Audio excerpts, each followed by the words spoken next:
Hello. Hello. Voice आ रही है पीछे? वॉइस आ रही है पीछे वाले?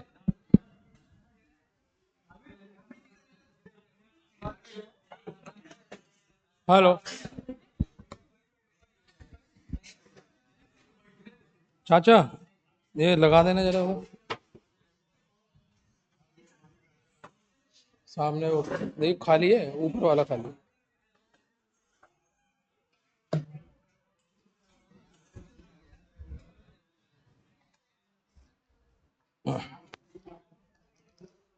कल कोई क्वेश्चन दिया था क्या करने के लिए? घर से करने के लिए कोई क्वेश्चन दिया? नहीं दिया था ना? चलो।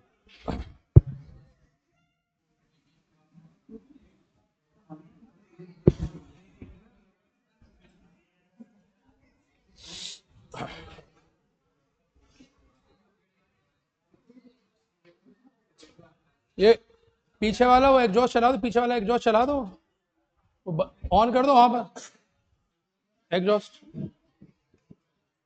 शाबाश, बहुत बढ़िया। Okay, so good evening to all of you.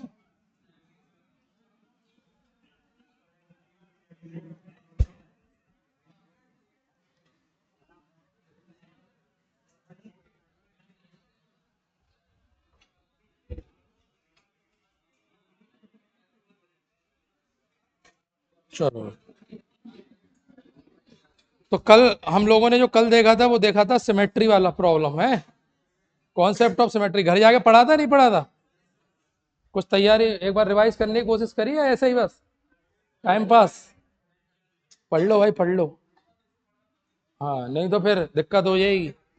चलो अब हेडिंग डालो सभी लोग। एक आज बहुत बेहतरीन कॉन्सेप्ट मैं आपको बता रहा हूं, that is called concept of cube. Concept of cube. Concept of cube, इस पे बात करेंगे। कॉन्सेप्ट ऑफ क्यूब पर, ठीक है। कॉन्सेप्ट ऑफ क्यूब क्या कहता है इस पे बात करेंगे। बड़ा अच्छा कॉन्सेप्ट है, और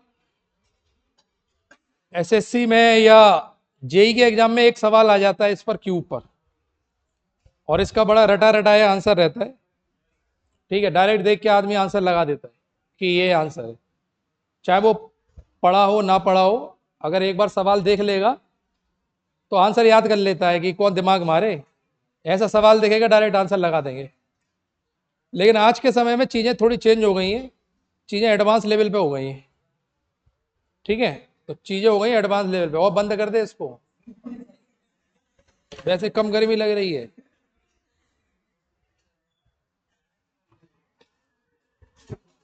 ठीक है, तो एडवांस लेवल पे चीज़ें हो गई हैं। तो हम लोग बात करेंगे कि जो आंसर आ रहा है वो तो आ ही रहा है, आंसर कैसे आ रहा है और उसमें क्या क्या संशोधन हो सकते हैं, एग्जामिनर क्या क्या पूछ सकता है।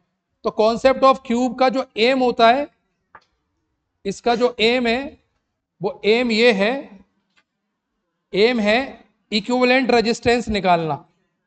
इसका जो एम होता है वो होता है इक्विवेलेंट रेजिस्टेंस निकालना। इक्विवेलेंट रेजिस्टेंस,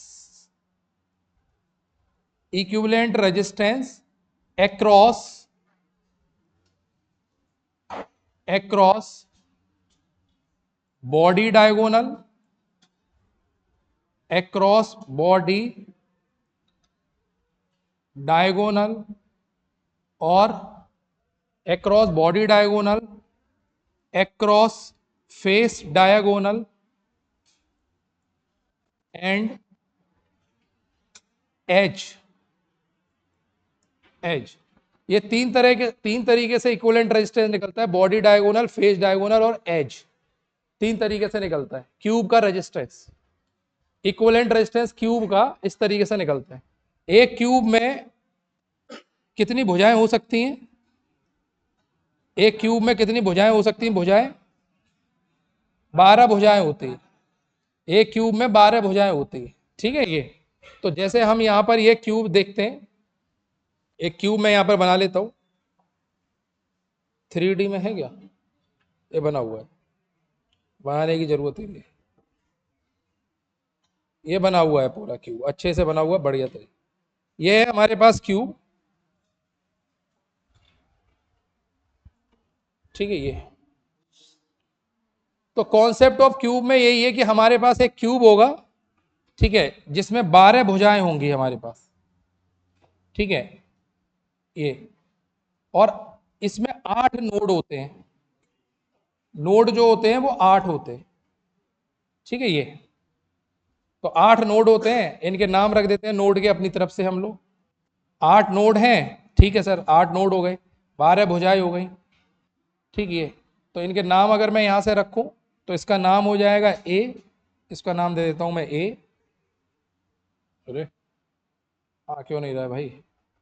इस नोड का नाम दे देता हूं ए, इस नोड का नाम दे देता हूं बी, अपने हिसाब से चेंज कर सकते हैं।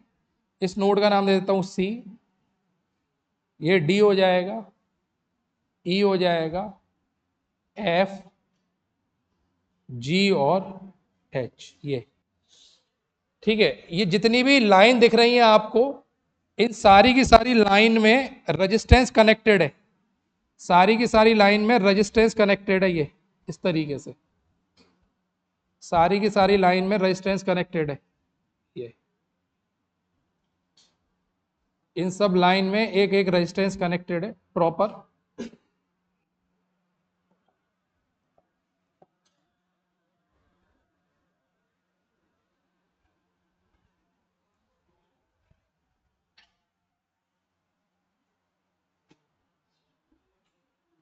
तो जितनी लाइन होंगी उतनी रेजिस्टेंस है, यानी कि 12 रेजिस्टेंस होंगी, 8 नोड। हमको याद क्या रखना है, कितने नोड हैं इसमें, 8, 8 नोड हैं, 12 रेजिस्टेंस है, ठीक है। इन्हीं से हमारा काम चलेगा। ये ठीक है, सारी रेजिस्टेंस की जो वैल्यू है वो होगी इक्वल आर, आर वैल्यू होगी, ये सारी रेजिस्टेंस आर वैल्यू की है, ठीक है। ये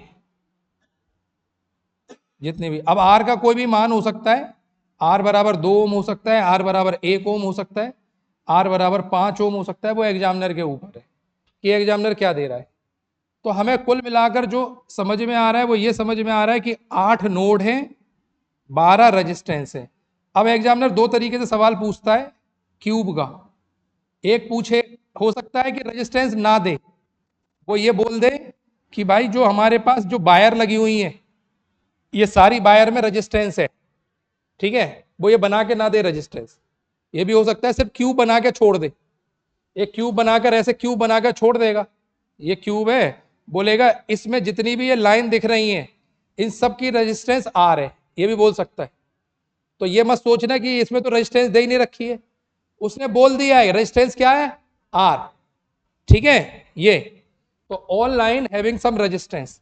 अब यहां से हमसे 3 तरह के सवाल पूछेगा एग्जामिनर, ठीक है। पहले बना लो इसको, इसको बना लो फटाफट, इसको लिख लो, इसको बना लो, फिर मैं आगे बताता हूं। 3 तरह के सवाल इसमें पूछे जाएंगे हमसे, क्यूब में 3 तरह के सवाल पूछे जाएंगे हमसे। ये बना लो अपनी कॉपी में, इक्विवेलेंट रेजिस्टेंस, और 3 तरह के सवाल हमसे इस क्यूब में पूछे जाएंगे।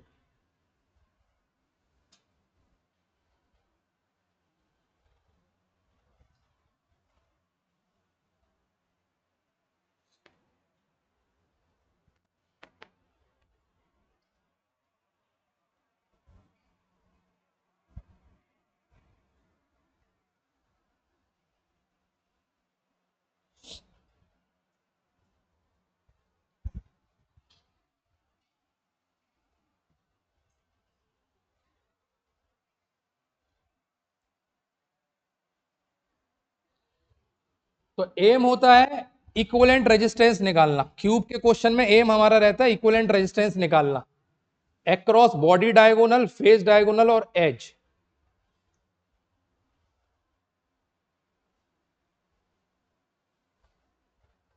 एज का मतलब होता है क्यूब की कोई भी साइड, एज का मतलब होता है, एज जो लिखी हुई है इसका मतलब है साइड, इसका मतलब होता है साइड, लाइन, ठीक है, इसका मतलब होता है साइड, एज का मतलब, ठीक है। तो एक क्यूब में हमारे पास 12 लाइंस है, यानी कि 12 हमारे पास एजेस हैं, 12 एजेस हैं, 8 नोड हैं और 6 फेस हैं क्यूब के अंदर। ये होता है 12 एज, 8 नोड और 6 फेस, 6 फेसेस हैं। तो 6 फेसेस हैं, ये सब हमारा बेसिक है क्यूब का। अब सवाल ये आता है इस क्यूब में हमसे पूछा क्या जाता है, इसमें पूछा जाता है इक्विवेलेंट रेजिस्टेंस बताओ। ठीक है, तो 3 तरह के सवाल इसमें पूछे जाएंगे। ठीक है, इस क्यूब का हमको इक्विवेलेंट रेजिस्टेंस निकालना होगा। इस क्यूब का निकालना होता है इक्विवेलेंट रेजिस्टेंस। इस क्यूब का इक्विवेलेंट रेजिस्टेंस निकालना होता है। 3 तरीके से इक्विवेलेंट रेजिस्टेंस पूछा जाएगा हमसे।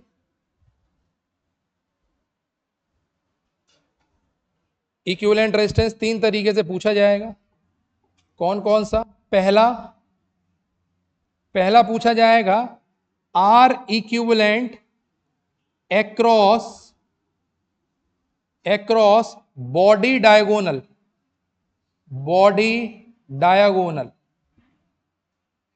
बॉडी डायगोनल या मेन डायगोनल। इसको बोलेंगे बॉडी डायगोनल या मेन डायगोनल। आप बॉडी डायगोनल से निकालिए या मेन डायगोनल, आर इक्विवेलेंट निकालना है, बॉडी डायगोनल। दूसरा सवाल हमसे पूछा जाएगा R equivalent across face diagonal, any लिख लो यहां पर, any face diagonal, any face diagonal. और तीसरा हमसे पूछा जाएगा R equivalent across any, R equivalent across any edge of cube, यानी कि किसी भी लाइन। ये 3 सवाल हमसे पूछे जाएंगे, तीनों में आर इक्विवेलेंट निकालना है। ठीक है, एक क्यूब दे दिया जाएगा, इन तीनों में से कोई भी एक चीज। सबसे ज्यादा जो पूछा जाता है वो ये पहला वाला पूछा जाता है, बॉडी डायगोनल वाला, यानी मेन डायगोनल। तो 3 चीजें हमसे पूछी जाती हैं। मेन डायगोनल का बता दीजिए आर इक्विवेलेंट, या फिर आर इक्विवेलेंट बता दीजिए फेस डायगोनल का, और आर इक्विवेलेंट बता दीजिए किसी एज का, एज। ठीक है, ये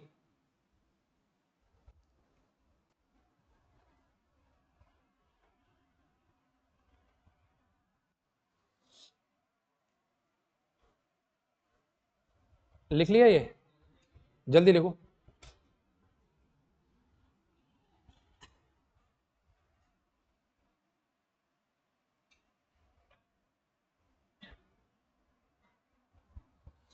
तो 3 तरीके से हमसे पूछा जाएगा। अब हमको ये पता होना चाहिए इनका मतलब क्या है। बॉडी डायगोनल का क्या मतलब है, फेस डायगोनल का क्या मतलब है, और एज का क्या मतलब। पहले तो हमें मतलब पता होना चाहिए, तब तो हम आगे बढ़ पाएंगे। ठीक है, मैंने लिख दिया है, आधे से ज्यादा लोगों को मतलब ही नहीं पता होगा। तो बॉडी डायगोनल का मतलब होता है मेन डायगोनल, डायगोनल का मतलब होता है विकर्ण। क्या मतलब होता है? विकर्ण। अगर मैं ये बनाऊंगा, एक आयत बना दिया, इसका विकर्ण कहां बनेगा? या तो ऐसे बना लो, या तो विकर्ण ऐसे बना लो, 2 बनेंगे, या ऐसे बनेगा, ये नहीं बनेगा। विकर्ण लंबी से लंबी लाइन जो उसमें फिट हो जाए, सही है, यही तो होता है। अब इसी को क्यूब में बैठालना है। मुझे बताओ इस क्यूब का मेन डायगोनल कहां बनेगा?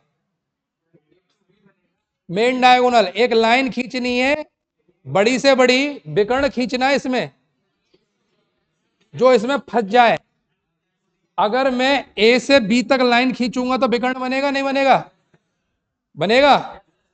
इसका विकर्ण बनेगा, जिसको बोलते हैं बॉडी डायगोनल। क्या बोलते हैं? बॉडी डायगोनल या मेन डायगोनल। ठीक है, तो इसका मेन डायगोनल क्या है? ए से बी। कोई बच्चा बोलेगा नहीं ए से बी नहीं लूंगा सर, मैं एफ से डी लूंगा, ये भी हो सकता है। ठीक है, बस बड़ी से बड़ी लाइन फंसनी चाहिए बीच में। ये क्या हो गया हमारा? Main diagonal. तो ये है मेन डायगोनल, जो ए से बी, तो हमें जब मेन डायगोनल पूछेगा तो रेजिस्टेंस किसके बीच में निकालना पड़ेगा, ए और बी के बीच में, पहला क्वेश्चन। दूसरा क्वेश्चन है फेस डायगोनल, फेस डायगोनल, इसके फेस कोई भी एक फेस चुन लो, मैं ये नीचे वाला चुन लेता हूं, नीचे वाला फेस, नीचे वाला ए एच सी डी, ये फेस चुन लिया। जो नीचे वाला फेस है ये आयत है क्या, वर्ग बनेगा, क्यूब है तो क्या बनेगा, वर्ग, वर्ग बनेगा नीचे। तो वर्ग का विकर्ण कौन सा बनेगा इसमें, ए और सी के बीच में। तो जब हम ए और सी के बीच में निकालेंगे तो उसको क्या बोलेंगे, फेस डायगोनल। क्या बोलेंगे, जरूरी नहीं है नीचे से निकालें, आप कोई भी फेस ले सकते हो, 6 फेस हैं, 6 फेस हैं, कोई भी ले सकते हो। मैं समझाने के लिए नीचे वाला ले रहा हूं ताकि आराम से दिख जाए, समझ गए। कहीं से भी निकालोगे आंसर सेम आएगा। तो पहला हो गया बॉडी डायगोनल जो ए से बी दिख रहा है, दूसरा क्या हो गया, फेस डायगोनल जो ए से सी दिख रहा है, और तीसरा होता है एजेस। क्या होता है, एजेस, एजेस का मतलब होता है लाइंस, साइड।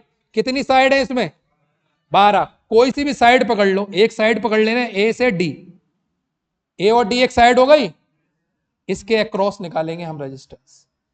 तो 3 तरह से रेजिस्टेंस निकालेंगे, ए से बी, ए से सी और ए से डी, 3 तरीके, ठीक है। ये 3 क्वेश्चन पूछे जाते हैं, ये 3 ही क्वेश्चन पूछे जाते हैं, या तो मेन डायगोनल का इक्विवेलेंट रेजिस्टेंस बता दो, या तो फेस डायगोनल का, या तो एज का। बस यही 3 सवाल पूछे जाते हैं और कुछ नहीं। सबसे ज्यादा पूछा जाता है मेन डायगोनल का, ठीक है। हेडिंग डालो, हटा रहा हूं मैं इसको, पहला फर्स्ट हेडिंग डालो, R equivalent across, R equivalent across main diagonal, main या बॉडी, मेन या body diagonal, R equivalent across main या बॉडी डायगोनल,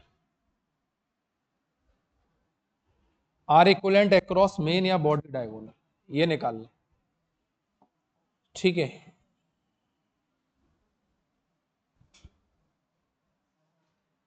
ये बनाता हूं मैं यहां पर, ठीक है।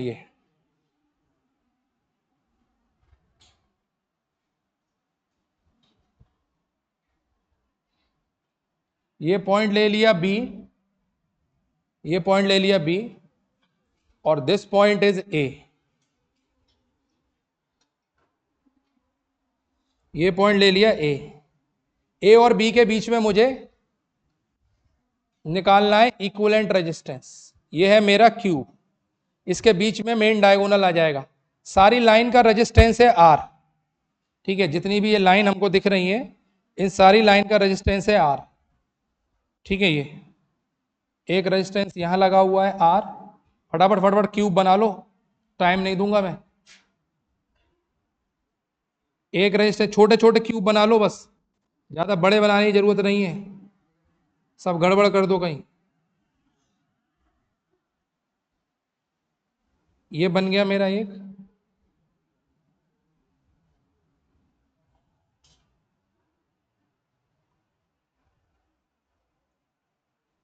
एक रेजिस्टेंस यहां आ गया,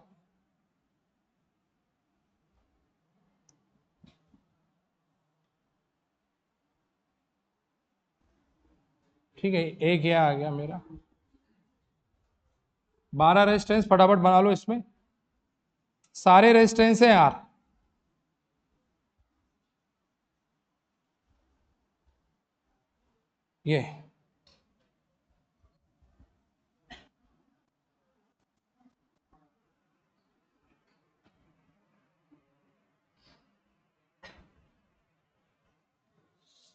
ये सारे रेजिस्टेंस की वैल्यू है मेरे सामने आर, इनके नाम लिख लेता हूं, ये आर, ऑल आर आर। अब इस सवाल को मैं 3 मेथड से आपको बताऊंगा, ठीक है। ये जो भी मेथड आपको अच्छा लगे आप वो यूज कर लेना, ठीक है। ये जो भी आपको सही लगे वो। अब इसका हम नाम लिख देते हैं फटाफट, नंबरिंग कर देते हैं नोड की। ये हो जाएगा नोड ए, ठीक है। इसको अपने हिसाब से ले लेते हैं, सी ले लेते हैं, इसको ले लेते हैं डी, इस नोड को ले लेते हैं ई, ठीक है। इसको ले लेते हैं एफ, ये नोड हमारे पास है बी, ठीक है। A B C D E F, ये हो जाएगा मेरे पास जी, और एक लास्ट नोड हो जाएगा एच। ये सारे नोड आ गए, ठीक है, कोई नोड बचा नहीं। तो ये हम इसको निकालेंगे। तो इसमें पहला हम मेथड यूज करेंगे इक्विपोटेंशियल मेथड, ठीक है। ये तो ये बन गया मेरा क्यू। अब ध्यान से देखना, हम यूज करेंगे इसमें equipotential method. Method number one, method number one, ये इस मेथड का नाम है इक्विपोटेंशियल मेथड। इक्विपोटेंशियल, तो हम इक्विपोटेंशियल नोड मेथड, इसको बोलते हैं इक्विपोटेंशियल नोड मेथड। हमको वो वाले नोड ढूंढने हैं जिनका पोटेंशियल समान होगा। इक्विपोटेंशियल का क्या मतलब है? इक्वल। इक्विपोटेंशियल का मतलब है इक्वल पोटेंशियल। हमको वो नोड ढूंढने हैं जिनका पोटेंशियल इक्वल होगा। कैसे ढूंढेंगे हम? हमको, अच्छा, हमारा टारगेट क्या है? हमारा टारगेट है, एम जो है वो है आर ए बी बराबर क्वेश्चन मार्क, ये हमको निकालना है। आर ए बी निकालना है, ए और बी के बीच की रेजिस्टेंस निकालनी है। इसमें हमको करना क्या है? ए और बी के बीच की रेजिस्टेंस। तो इक्विपोटेंशियल नोड मेथड लगाएंगे पहला, ठीक है। इधर देखो, अब बाद में लिखना, इधर देखो कैसे करते हैं। इक्विपोटेंशियल का क्या मतलब है? Equal potential. इक्विपोटेंशियल क्या मतलब है? इक्वल किसका? नोड का। हमको वो नोड ढूंढने हैं जिनका इक्वल पोटेंशियल हो। तो सबसे पहले टारगेट नोड लिखोगे। हमारे टारगेट नोड है ए और बी, ठीक है। ये इनसे हमको दूसरे नोड चेक करने हैं। तो पहला नोड लेते हैं सी, फर्स्ट नोड लेते हैं सी। सी, अब बताओ ए से सी की कितनी दूरी है? ए से सी की कितनी दूरी है? एक आर। और बी की कितनी दूरी है? कम से कम दूरी देखो बी तक पहुंचने के लिए, कम से कम कितनी आ रही है? 3R। शाबाश, ठीक है, ये आ गई, सी आ गया। उसके बाद में चेक करो ई, ई चेक करो। ई से ए की दूरी, ए से ई की दूरी, ए से ई की दूरी दिख रही है? आर दिख रही है सबको? ये दिख रही है। अब बी से ई की दूरी चेक करो। बी से, सर वो हो गई 2R। शाबाश, सी हो गया, ई हो गया। एच चेक करो, एच, ए से आर, बी से 2R। शाबाश, सी हो गया, ई हो गया, एच हो गया। डी चेक करें, डी, डी, डी चेक करो, डी, डी कहां है? ए से एक आर और एक आर दो, कम से कम देखनी है, कम से कम। ऐसा ना हो कि सर मैं यहां से ऐसे जाऊंगा, इधर घूमूंगा, ऐसे आऊंगा, ऐसे आऊंगा, ऐसे आऊंगा, पूरे क्यूब में 12 के 12 घूम गए। क्या ढूंढना है? कम से कम। डी से, ए से डी तक पहुंचने के लिए कितना कम से कम रास्ता है? 2R। बी, बी, बी कितने में काम चल जाएगा? कौन सा नोड बचा अब भाई? 2 ये हैं, 4 ये हैं, 6, 2 और बच रहे हैं। कौन सा बचा? एफ। एफ का बता दो भाई,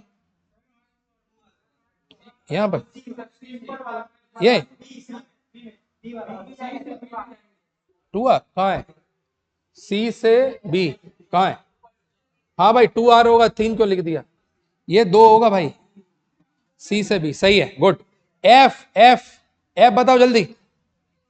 एफ, ए से एफ, ए से एफ, मुझे देखना पड़ेगा, ऐसे काम नहीं चलेगा। ए से एफ, एक और एक, 2, 2R, बहुत बढ़िया। और बी, बी है 1R। कौन सा बच गया? जी नोड बच गया। बताओ भाई जी का, जी का क्या सीन रहेगा? 2 का 2, जी 2, कहाँ है जी, ये ए से जाएंगे और इधर से बी से 1R। ठीक है, सारे खत्म हो गए। अब देखो कौन कौन से इक्यू पोटेंशियल है। जिनका डेटा सेम आ रहा होगा वो इक्यू पोटेंशियल होंगे, जिनका डेटा सेम आ रहा होगा। सी और ई का सेम आ रहा है और किसी का सेम आ रहा है एच। ये तीनों क्या होंगे, क्या होंगे, इक्यू पोटेंशियल नोड। समझे, समझे कैसे निकलेगा। जो टारगेट नोड होते हैं उनसे दूसरे नोड की डिस्टेंस देखी जाती है। ये तीनों बराबर आ रहे हैं, कौन से होगा ये तीनों, इक्यू। और ढूंढो कहां है, और कौन से इक्यू और है, डी है, एफ है और जी है। ये तीन भी क्या है, इक्यू पोटेंशियल नोड।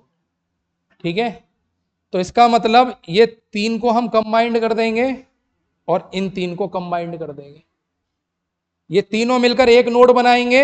ये तीनों मिलकर क्या बनाएंगे, क्यों बनाएंगे एक नोड, क्यों बनाएंगे एक नोड, क्योंकि तीनों का पोटेंशियल सेम है।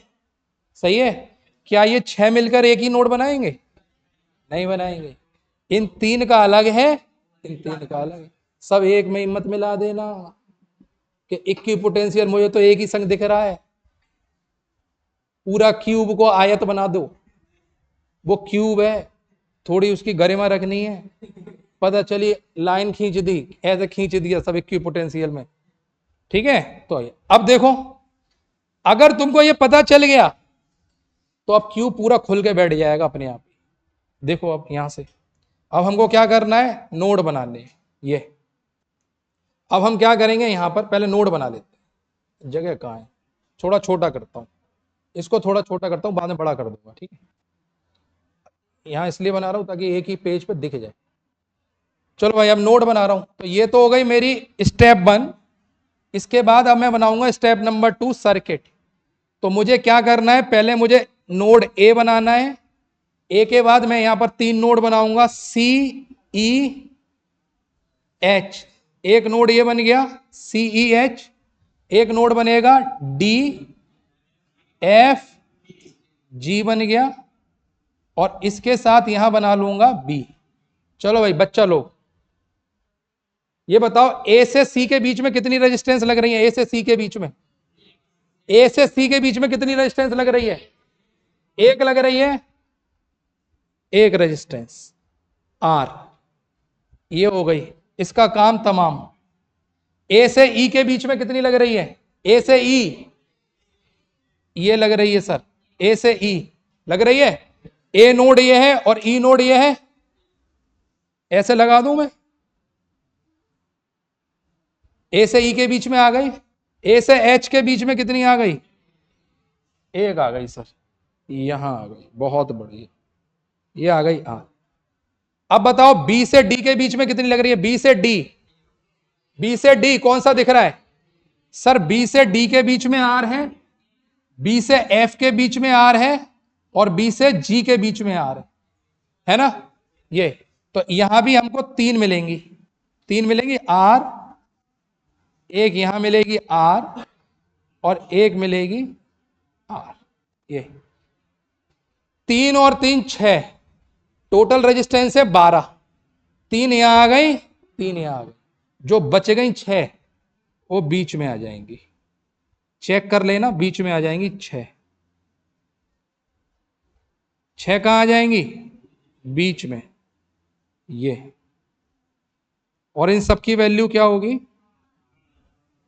आर, ये आर, ये आर, आर, आर। ठीक है, तुमको रेजिस्टेंस किसके बीच में निकालना है, ए के और बी के बीच में निकालना है। क्या निकालना है, आर ए बी। बताओ इसका इक्विवेलेंट क्या होगा, अगर तुम्हें समझ में आ रहा है, इसका इक्विवेलेंट अगर तुम्हें समझ में आ रहा है तो बताओ, ये 3 रेजिस्टेंस पैरेलल में, इसका क्या होगा, शाबाश, इसका होगा R/3। इसका क्या होगा, इसका क्या होगा? ये तीनों रेजिस्टेंस सीरीज में आ जाएंगी, आ जाएंगी। समझ में आ रहा है सबको? आ जाएंगी सीरीज में। तो फाइनल आर ए बी कितना आएगा बताओ? आर ए बी बराबर कितना आएगा? आर ए बी बराबर R/3, R/6, R/3। एलसीएम कितना आएगा? 6 आएगा। 3 दूनी 6, ऊपर आएगा 6 एकम 6, 3 दूनी 6, 2 दो 4 और एक 5 और एक 6, कितना हो गया ये? 5R/6। आंसर आया? आया? कितना आया? ये रटा दिया जाता है, हमको नहीं रटना है, पूरा क्यूब खोल दूंगा मैं, ऐसा कॉन्सेप्ट है, समझे? समझ में आया क्यूब पोटेंशियल का कॉन्सेप्ट? बजाओ ताली फिर। अब तुम पूरा यूट्यूब छान लेना, तुमको ये कुछ नहीं मिल पाए। ठीक है, क्या है ये? इस कॉन्सेप्ट से आप क्यूब की कहीं से भी रेजिस्टेंस निकाल सकते हैं, जहां से एग्जामिनर दे दे। बस आपको क्या पता होना चाहिए? Equipotential node. पूरा क्यूब खुल के कैसे बन गया ये। लेकिन मैं फिर बता रहा हूं, मैं ये मेथड यूज करता ही नहीं हूं, मैं ये सब नहीं करता, मेरा तो अलग ही लेवल है। अब तुम्हें दिखाऊंगा अपना मेथड में, वो तो 10 सेकंड में ही खींच दोगे उसको। नोट करो पहले इसको, पहले इसको नोट करो। ये तो बेसिक है कॉन्सेप्ट बनाने वाला, ये तो यूज ही नहीं करता मैं। ठीक है, चलो इसका आंसर आ गया 5R/6। माइक बंद कर रहा हूं।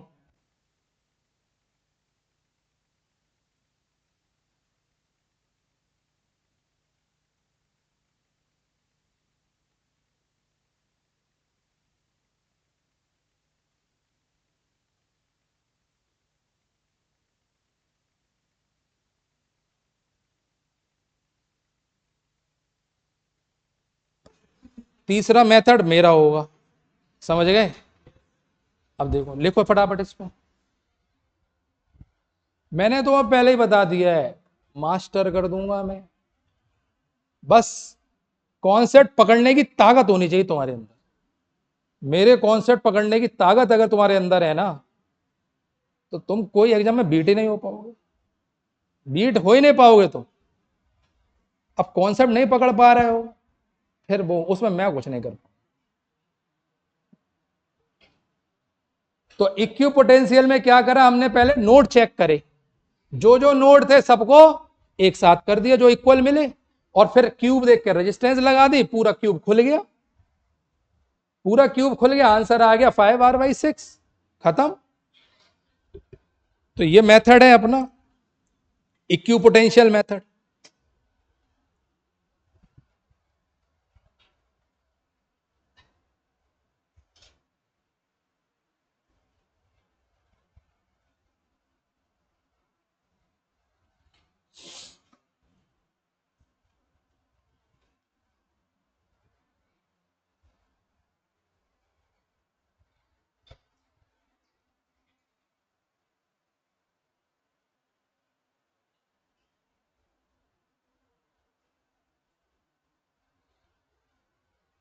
तो पहला मेथड हमारा बन गया इक्यू पोटेंशियल मेथड, जिसमें हमको मिल गया 5R/6 आंसर।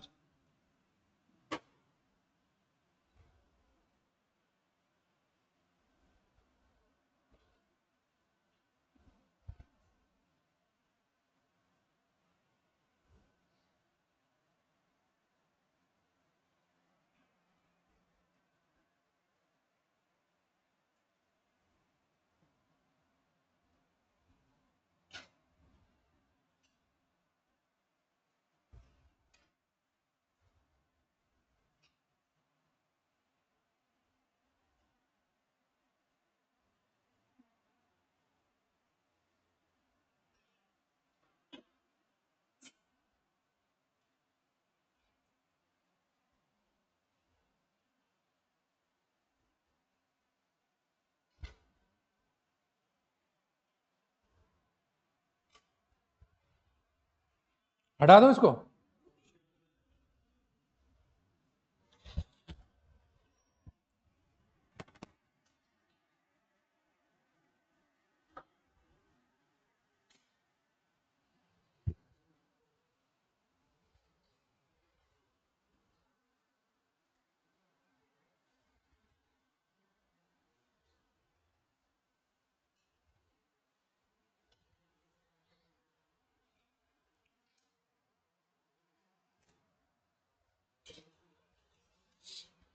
आंसर आ गया हमारा 5r/6। ठीक है ये।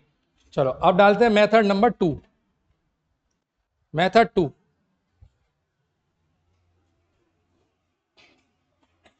वो आया या नहीं आया अपना हीरो? कहाँ है वो? हाँ, कितना आ रहा है आंसर? समझ में आया तो नहीं आया? बस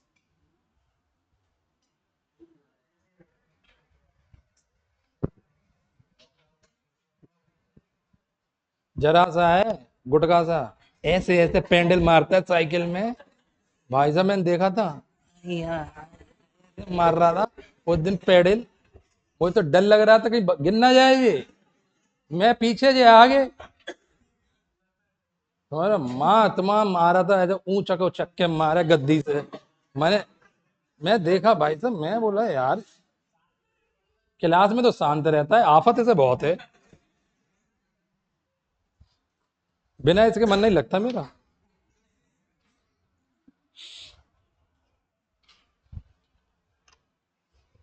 चलो आगे बढ़ते, मेथड नंबर 2। हटा दूं इसको? हटा दूं? हटा दूं? ठीक है। अब मेथड नंबर 2 डालेंगे फटाफट। उसको लिखेंगे मेथड नंबर 2, जो है मेथड 2, ये है current division method with KVL. Current division method with KVL. Current division method with KVL. तो current division method plus KVL, इसमें दो चीज यूज करेंगे। करेंट डिवीजन यूज करेंगे प्लस केवीएल। आसान मेथड है ये भी, बहुत ज्यादा टफ नहीं है। ठीक है। अब इसमें क्या है, मैं यहां पर डायरेक्ट क्यूब बना रहा हूं, एक छोटा सा रेजिस्टेंस नहीं बनाऊंगा क्यूब में, बस एक क्यूब बना लेता हूं यहां पर ऐसे। ठीक है, ये इस तरीके का एक छोटा सा क्यूब बना लिया यहां पर। ये रजिस्ट, इसका नाम लिख दिया यहां पर। एज्यूम कर लेना सारी रेजिस्टेंस 1 है। ठीक है, ये हमने एज्यूम कर लिया सारी रेजिस्टेंस जो है वो इसमें 1 लगी हुई है। ये नोड हमारा है ए। ठीक है, ये है ए और ये है नोड बी। बाकी और कोई नोड बना नहीं रहा हूं मैं, सिर्फ 2 ही नोड बना रहा हूं जिसके बीच में हमको रेजिस्टेंस निकालनी है। एक नोड है ए, एक है बी। ठीक है ये। अब हमको क्या करना है, इनके बीच में एक बैटरी कनेक्ट करनी है। इसके बीच में, दोनों नोड के बीच में एक बैटरी कनेक्ट करनी है। ये दोनों नोड के बीच में बैटरी कनेक्ट करनी है जिसकी वैल्यू हम कुछ भी ले सकते हैं V। और यहां से एक करंट निकाल के देनी है I, जो कि इसमें जाएगा करंट I, और इधर से वापस निकलेगा करंट I। करंट I वापस घूम कर आ जाएगा इस तरीके से करंट I। ठीक है ये। अब करंट I इधर से निकलेगा, पहले इधर देख लो, इतना बनाने के बाद ये करंट I डिस्ट्रीब्यूट होगा। ठीक है, ध्यान से देखना क्या होगा, बटेगा। इस नोड से करंट I जाएगा, इसको 3 रास्ते दिखेंगे। एक रास्ता ये दिखेगा, एक ये दिखेगा, और एक ऊपर जाता हुआ दिखेगा। तीनों रेजिस्टेंस क्या है, बराबर है, तो इक्वल बढ़ जाएगा। कितना बढ़ जाएगा, इक्वल। जितनी रेजिस्टेंस है डिवाइड बाई करना पड़ेगा उतना नंबर। रेजिस्टेंस कितनी है, 3, और तीनों बराबर है, तो इसमें जाएगा I/3, इसमें जाएगा I/3, और इसमें जाएगा I/3। इक्वल बढ़ जाएगा तीनों में। 3 क्यों हो रहा है, क्योंकि 3 रेजिस्टेंस है इसलिए डिवाइड बाई 3। 4 होती तो डिवाइड बाई 5 होती, 2 होती और 1 होती, वही चला जाता। ठीक है, अब यहां पहुंचे, ये करंट देखो, ये वाला करंट, इसको 2 रास्ते दिखेंगे, एक ऊपर और एक इधर। ये दोनों रास्ते बराबर है, तो ये फर्दर डिवाइड होगा, दोबारा डिवाइड होगा। फर्दर का मतलब क्या होगा, दोबारा। ये दोबारा डिवाइड होगा। I/3 आ रहा था, 2 रास्ते में डिवाइड होगा, डिवाइड बाई 2 करो इसका, कितना आएगा, I/6 इधर आएगा, ऊपर कितना जाएगा, I/6। यहां बताओ, ये I/3 आ रहा है, ऊपर और इधर कितना जाएगा, बराबर रास्ता है, I/6 और I/6 जाएगा। यहां बताओ, ये I/3 आ रहा है, इधर इधर कितना जाएगा, इस लाइन में जाएगा I/6, इस लाइन में जाएगा I/6। इस लाइन में कितना करंट आएगा, I/6 ये आ रहा है और नीचे से I/6 आ रहा है, दोनों जुड़ के जाएंगे। अब इसको डिवाइड मत कर देना कि आई बाई 12 हो जाएगा। भाई साहब नीचे से आ रहा है, एक इधर से आ रहा है, दोनों जुड़ेंगे तो जुड़ के कितना हो जाएगा ये आई बाई 3। शाबाश। यहां देखो आई बाई 6 ये आ रहा है, आई बाई 6 नीचे से आ रहा है, इसमें कितना आएगा आई बाई 3। शाबाश। इसमें देखो इस वाली लाइन में, इस वाली लाइन में आई बाई 6, आई बाई 6 कितना जाएगा आई बाई 3। इस नोड पर कितने करंट आ रहे हैं, इस नोड पर करंट आ रहे हैं 3, आई बाई 3, आई बाई 3 और आई बाई 3, तीनों जुड़ के आगे जाएंगे, कितना हो जाएगा। तो जितना करंट यहां से दिया था उतना वापस आ गया, बैलेंस है पूरे में, कोई दिक्कत नहीं है। इन सब में कितनी रेजिस्टेंस लगी हुई है 1 ओम की। अब हम लगाएंगे केवीएल इस वाले लूप में, इस वाले लूप में लगाएंगे अब केवीएल। ये हो गया करंट डिवीजन, करंट डिवीजन के बाद लगाएंगे केवीएल। ठीक है, यहां से चलेंगे, यहां से केवीएल लगाएंगे, ऐसे चलेंगे साइड से होते हुए, ये होते हुए ऐसे, ये ऐसे आ जाएंगे, ये आएगा केवीएल। ठीक है, तो अब हम लगाएंगे यहां पर केवीएल, ध्यान से देखना केवीएल। केवीएल बैटरी से चालू करेंगे, बैटरी से क्या आएगा पहले प्लस का बी, क्या आएगा प्लस का बी, प्लस का बी वोल्टेज आएगा, जो छोड़ते हैं वो लेते हैं, प्लस का बी। यहां गए, अब इस वाली लाइन पे आएंगे, इस वाली लाइन में कितनी रेजिस्टेंस है आर की, कितनी रेजिस्टेंस है और करंट कितना जा रहा है, तो वोल्टेज कितना हो जाएगा इसका, इसका वोल्टेज कितना हो जाएगा रेजिस्टेंस गुणा करंट, ये हो जाएगा इसका वोल्टेज। तो यहां आएगा, अब जब करंट जाता है तो प्लस माइनस करते हुए जाता है रेजिस्टेंस में, क्या करते हुए जाता है प्लस माइनस, रेजिस्टेंस में ऐसे जाता है प्लस माइनस करते हुए। ये रेजिस्टेंस है आर की और करंट जा रहा है इसमें आई बाई 3। तो हम छोड़ने वाला टर्मिनल लेते हैं, तो केवीएल में क्या लेंगे माइनस, क्या लेंगे माइनस रेजिस्टेंस इंटू करंट कितनी है आई बाई 3। ये हो गया। इस वाली लाइन पे आओ, इस वाली लाइन में रेजिस्टेंस कितने की है आर, करंट कितने की है आई बाई 6, तो माइनस का आर इंटू आई बाई 6। अब ऊपर जाओ इस वाली लाइन में, रेजिस्टेंस कितने का है इसमें आर, करंट कितना है आई बाई 3, आई बाई 3 का करंट, ये गए इधर निकल गए, कुछ रेजिस्टेंस है नीचे आए, इधर आए, खत्म। ठीक है, तीन ही लाइन आ रही हैं, ये और ये, बस 3 लाइन खत्म। केवीएल बराबर हो गया 0, बराबर कितना हो गया 0। चलो बताओ बी बराबर कितना आ जाएगा, इन सबको जोड़ दो, are I by 3 plus are I by 6 plus are I by 3, ये आ गया बी बराबर आई इंटू 5/6 आर। बी बटे आई क्या होता है, ये हो जाएगा R A B, current upon resistance क्या हो जाएगा आर ए बी। इसकी वैल्यू कितनी आ रही है 5/6 आर। तो एक मेथड ये है, आप इससे भी निकाल सकते हो ये, लेकिन ये मेथड हर जगह नहीं लगेगा, सिर्फ इसी में लगेगा जब वो डायगोनल के अक्रॉस पूछेगा, और कहीं नहीं लगेगा ये, जब डायगोनल के अक्रॉस पूछेगा ना तभी लग पाएगा। तो एक मेथड ये है, लिख लो इसको फटाफट, इसको ही बना लो तेजी से। तो 5R/6, 5R/6 भी इससे आंसर आएगा KVL current division plus KVL, current division plus KVL. अब बहुत सारे बच्चों को केवीएल नहीं आता होगा, कोई बात नहीं, मैं सिखाऊंगा आगे, अभी जरूरत पड़ेगी तो लगा दिया है, ठीक है, तो मैं आगे सिखा दूंगा आपको, लेकिन अभी लिख लो फटाफट। तो ये हो गया मेरा 5R/6, इससे भी आ गया मेथड 2,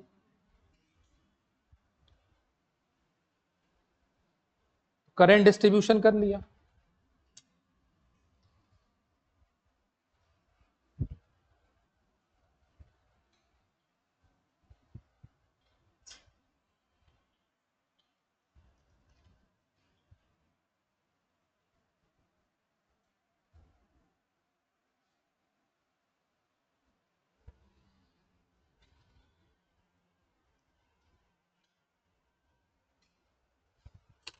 लेकिन जो इक्यू पोटेंशियल वाला मेथड है वो आपका हर जगह एप्लीकेबल है, हर जगह कहीं से भी पूछ ले रेजिस्टेंस, अगर इक्यू पोटेंशियल आपको पता चल गए तो बस फिर काम बन गया। तो वो मेथड है इक्यू पोटेंशियल वाला, कहीं भी लग जाएगा, लेकिन ये मेथड सिर्फ इसी में लगेगा।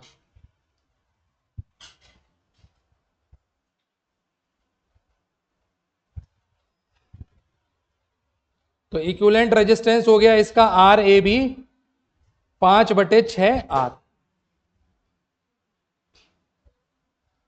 ठीक है, हटा रहा हूं मैं इसको, जल्दी करो जल्दी। तो आज समझ में आई बात? 5/6 आर। अब इसके बाद मैं बताऊंगा आपको अपना मेथड, मेथड नंबर 3। ठीक है, मेथड नंबर 3 जो कि सबसे आसान, बिल्कुल ही आसान मेथड है। 10 से 15 सेकंड में आप सॉल्व कर दोगे उसको, इवन सॉल्व करने की भी जरूरत नहीं पड़ेगी, बस देखना ही देखना है उसको। ठीक है, ये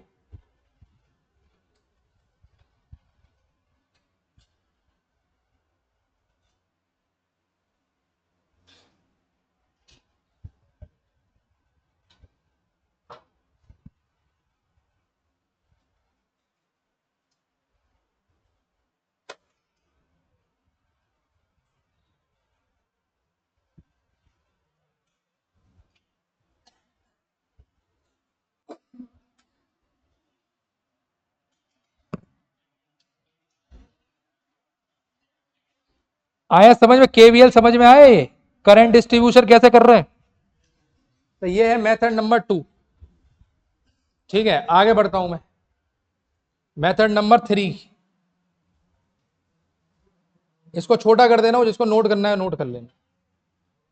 अब देखो भाई, मेथड नंबर 3, मेथड नंबर 3 इधर देखो, अभी लिखेगा नहीं कोई, पहले देखेंगे। मेथड नंबर 3, इसका नाम है माई मेथड। ये मेरा तरीका है सॉल्व करने का। ठीक है, कैसे करेंगे सॉल्व? देखो यहां पर ध्यान से देखना, ध्यान से। मैं एक क्यूब बना लेता हूं यहां पर, छोटा सा, एक छोटा सा क्यूब बना लिया रेफरेंस के तौर पे, समझाने के लिए। ये बना लिया, सबकी रेजिस्टेंस क्या है? आर। हमको निकालना कहां है? इस पॉइंट और मेन डायगोनल, इस पॉइंट के बीच में, यही निकालना है। ठीक है, सबके रेजिस्टेंस है आर, ये आर, ये आर, आर,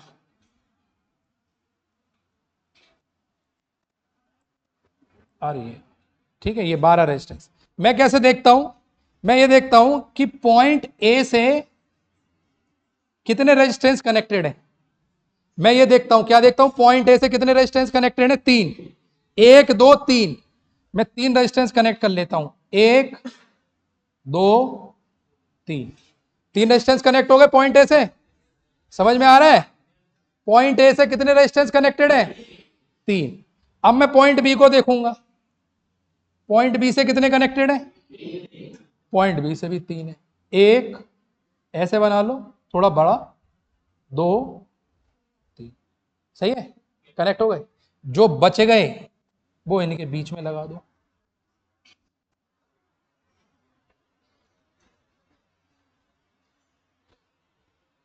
समझे? समझे बात को? पॉइंट ए से कितने कनेक्टेड है? पॉइंट बी से, जो बच गए दोनों बीच में आ गए। तो ये रेजिस्टेंस कितना है? ये कितना है? Are, are. ये रेजिस्टेंस कितने का है?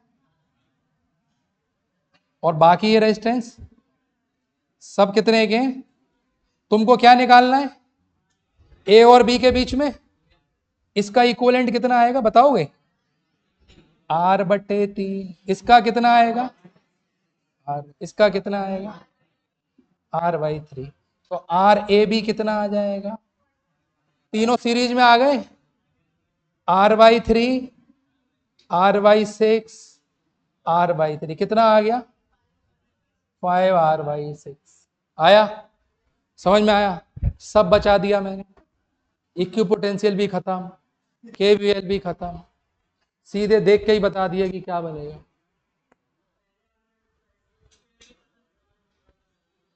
पहले वाले में भी ऐसा ही आ रहा है, लेकिन उसमें इक्विपोटेंशियल नोड चेक करने पड़ेंगे। ठीक है, ये मेरा मेथड है, मैं ऐसे देखता हूं, 3 इधर से 3 इधर से, जो बच गए वो बीच में, खत्म, लगा दो। अब तुम देख लो आंसर क्या आ गया, 5r/6। अब तीनों में से जो तुम्हें अच्छा लगे, जो एकदम अच्छा लगे, वो यूज करना पेपर में। समझ गए? तो ये तरीका है करने का। देख लो अब तुम्हें कौन समझ में आ रहा है। मैं तुम्हें बताया पूरा क्यूब खोल दूंगा मैं ऐसे कॉन्सेप्ट बताऊंगा कि कोई नहीं बता पाए, हिल जाएगा सामने वाला, क्या क्या कर रहे हो।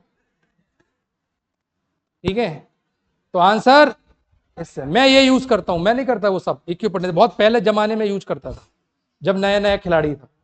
अब तो कप्तान बन गया हूं, तो अब टेंशन नहीं है। ठीक है, तो पहले जब था नया, जब चीजें थोड़ी कम आती थी, तो ये सब इक्विपोटेंशियल इधर उधर दिमाग मारता था, कुछ नहीं, मुझे मालूम है यही बैठेगा। ठीक है, तो आंसर क्या है, माय मेथड से आपको सिर्फ और सिर्फ एक ही स्टेप लगेगी। ये सिखा देना किसी को, भाग जाएगा वो, बोले बहुत आता है तुम्हें। समझ रहे हो? ये 99% लोग ये मेथड यूज करते हैं। ये 99% जो जेई को पढ़ाते हैं, जेई को जितने लोग पढ़ाते हैं 99% यही यूज करते हैं। भाई साहब ये आ गया, किताबों में भी यही लिखा होता है। इक्विपोटेंशियल को तो कोई हाथ ही नहीं लगाता, पता चली जो उल्टे सीधे नोड मिला दिए तो कुछ का कुछ आ जाएगा आंसर। ठीक है, और ये तो खैर किसी इतना तो कोई सोच भी नहीं पाता कि ऐसा भी होगा, यहां तक तो पहुंचना ही नहीं है। बस वो एक में ही रट लो रट लो रट लो, उतना ही है। तो मैंने आपको 3 मेथड सिखाए, तीनों में से आप जो आपको बेहतर लगे वो यूज करना। ठीक है, समझ में आए तीनों? नोट कर लिया ये माई मेथड, जल्दी नोट कर लो फटाफट। माई मेथड कैसे नोट करोगे, फटाफट कर लो। 3A के, 3B के, और जो बच गए वो बीच के। समझ गए?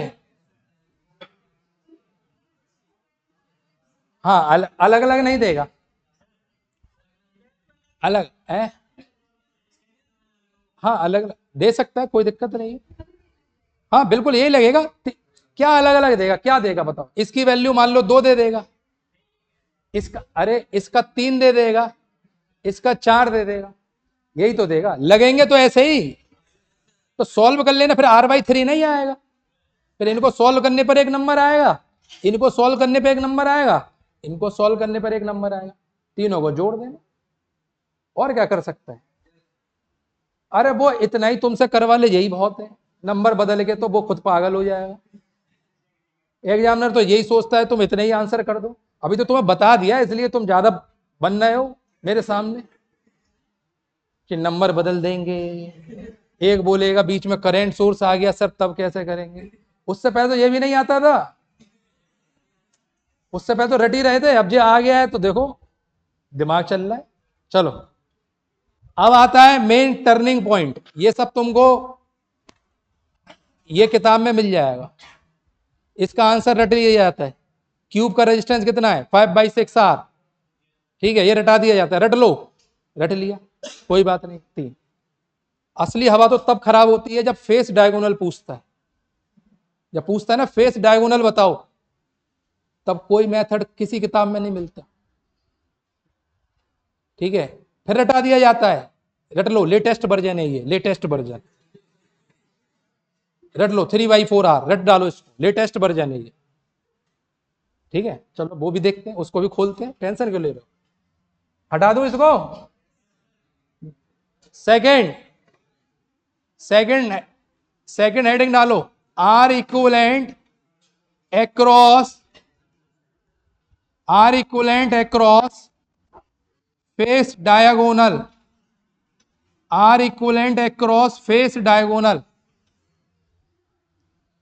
Are equivalent across face diagonal. हमको फेस डायगोनल के अक्रॉस बनाना है, फेस डायगोनल। चलो मैं यहां पर बनाता हूं। ठीक है, फेस डायगोनल के अक्रॉस, मैं नीचे वाला फेस लूंगा, ये ध्यान रखिएगा, आप कोई सा भी फेस ले सकते हैं। मैं ये वाला फेस लूंगा, ए इसको मानूंगा और बी में अब इसको मानूंगा, ए इसको मानूंगा, बी इसको मानूंगा, ये फेस डायगोनल है मेरे, ठीक है।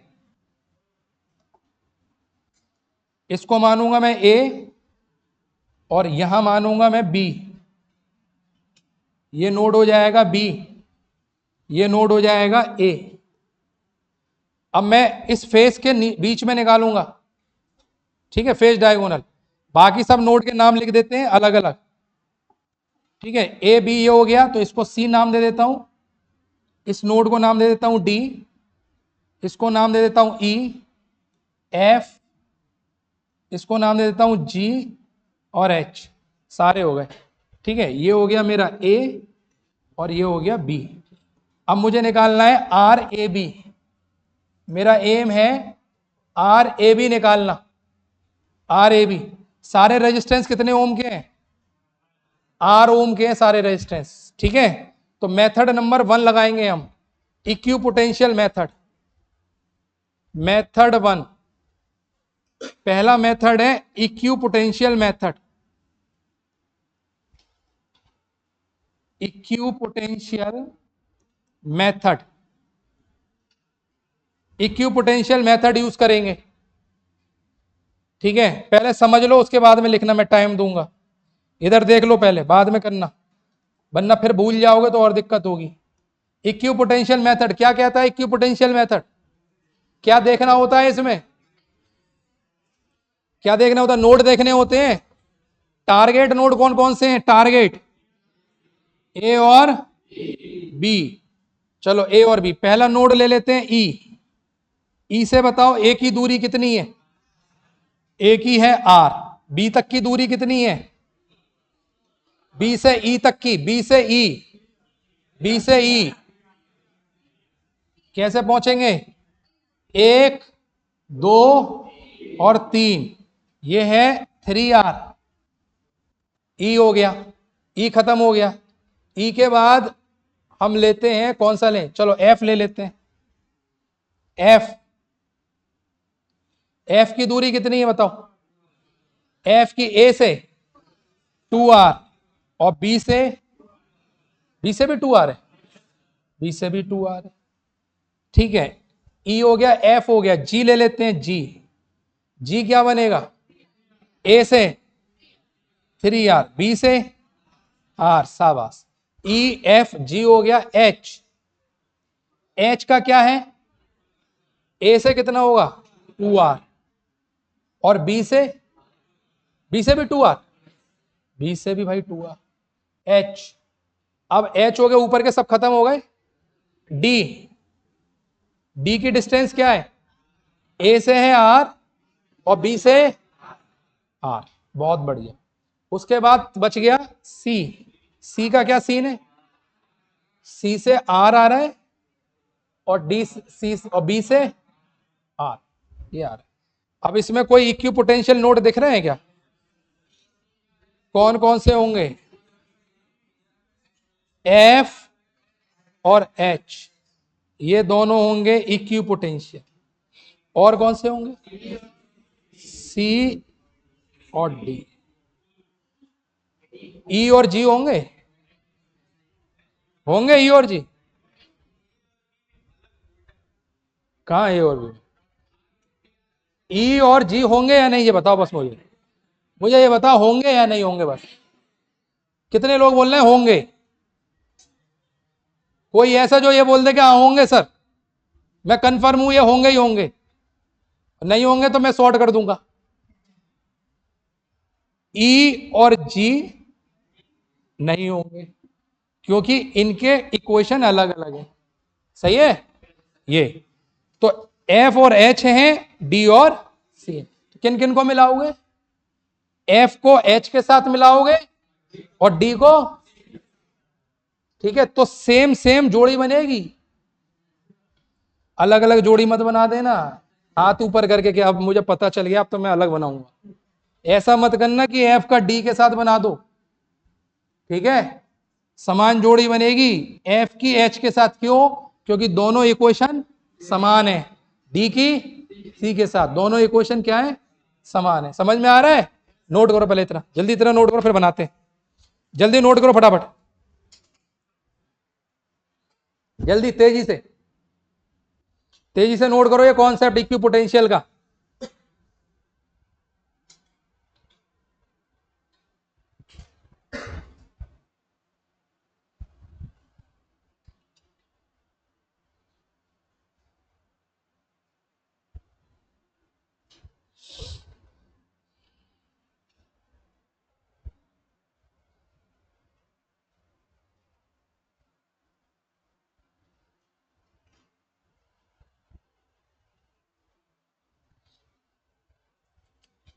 तो होल बिकम्स द इक्विपोटेंशियल। अब ये इक्विपोटेंशियल हमारा बन गया, हमको पता चल गया कौन कौन से नोड कनेक्ट होंगे।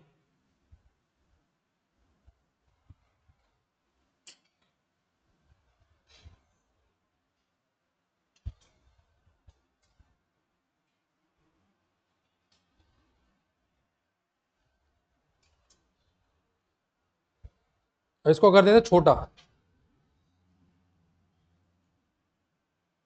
इसको कर देते थोड़ा छोटा, ताकि अगला जो डायग्राम हम बनाए वो हमसे बन जाए यहीं पर।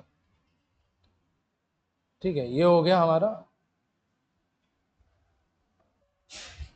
अब इसके बाद हमको डायग्राम बनाना है, कनेक्शन करने का डायग्राम हम बनाएंगे अब। तो हमको पहले नोड कनेक्ट करने पड़ेंगे। एफ और एच को कनेक्ट कर लेते हैं, तो यहां पर बना लेते हैं एफ और एच एक ही में। ठीक है, यहां बना लेते हैं ए, यहां बना लेते हैं नीचे बी। ठीक है, और कौन कौन से कनेक्ट होंगे, डी और सी कनेक्ट हो गए। ठीक है, बच कौन कौन से नोड गए, एक बच गया ई और एक बच गया जी। ठीक है, चलो अब देखो, अब कनेक्ट करो। ए और ई के बीच में एक लाइन कनेक्ट है, ए और ई के बीच में ये कनेक्ट है, ए और ई के बीच में। ठीक है, इसको ऐसे बना लेते हैं, ए और ई के बीच में, ए और ई के बीच में एक रेजिस्टेंस है, एक लाइन है, ए और ई के बीच में। सही है, ये आ गई, ये वाली लाइन बन गई है ए और ई के बीच में। ए और डी के बीच में कौन सी है, ए और डी के बीच में ये दिख रही है, ए और डी के बीच में। तो ए और डी ये बन गई, ए और डी के बीच में। उसके बाद ए और सी के बीच में ये दिख रही है, ए और सी के बीच में ये दिख गई, ए और सी ये बन गई। उसके बाद डी और बी के बीच में एक है, ये बन गई। तो सर डी और बी के बीच में बन गई, ये आ गया डी और बी। और कौन सी है, सी और बी के बीच में। तो सी नोड ये है और बी के बीच में बन गई सर आर। और क्या बन गया, और देखते हैं, ये बनाओ बी और जी के बीच में कितना है, बी और जी के बीच में एक रेजिस्टेंस है आर, ये भी हो गया। और कौन सा है, सी और एच। कहां है सी और एच, ये सी और एच ये है, ये आ गया सी और एच। उसके बाद ई और एच, ई और एच ये है, ई से लेकर एच ये आ गया ई एच। उसके बाद ई और एफ, कहां है ई और एफ, ये है ई से लेकर एफ तक, ये आ गया। उसके बाद एफ और जी, एफ और जी कहां है सर, ये आ रहा है एफ और जी, ये आ गया। उसके बाद एच और जी, यही लास्ट है या एक और है, एक और है एच और जी, ये आ गया। एक रह गया अंदर वाला, ये डॉटेड, ये एफ से लेकर डी। तो एफ और डी कहां है सर, ये बनना है एफ और डी। हमको कहां निकालना है रेजिस्टेंस, ए और बी के बीच में, यहां निकालना है आर ए बी, ये निकाल। अब ये दोनों रेजिस्टेंस क्या पैरेलल में दिख रही है तुमको, इसका कितना आ जाएगा, इसका कितना आ जाएगा, और इसका ये भी आ जाएगा। ठीक है, समझ गए। ये बनाओ फटाफट, इसको बनाओ फटाफट, इसको बनाओ, देख के बनाओ फटाफट, जैसे मैंने बनाया देख के बनाओ, मेरे में से ही देख के बनाओ फटाफट यहां से।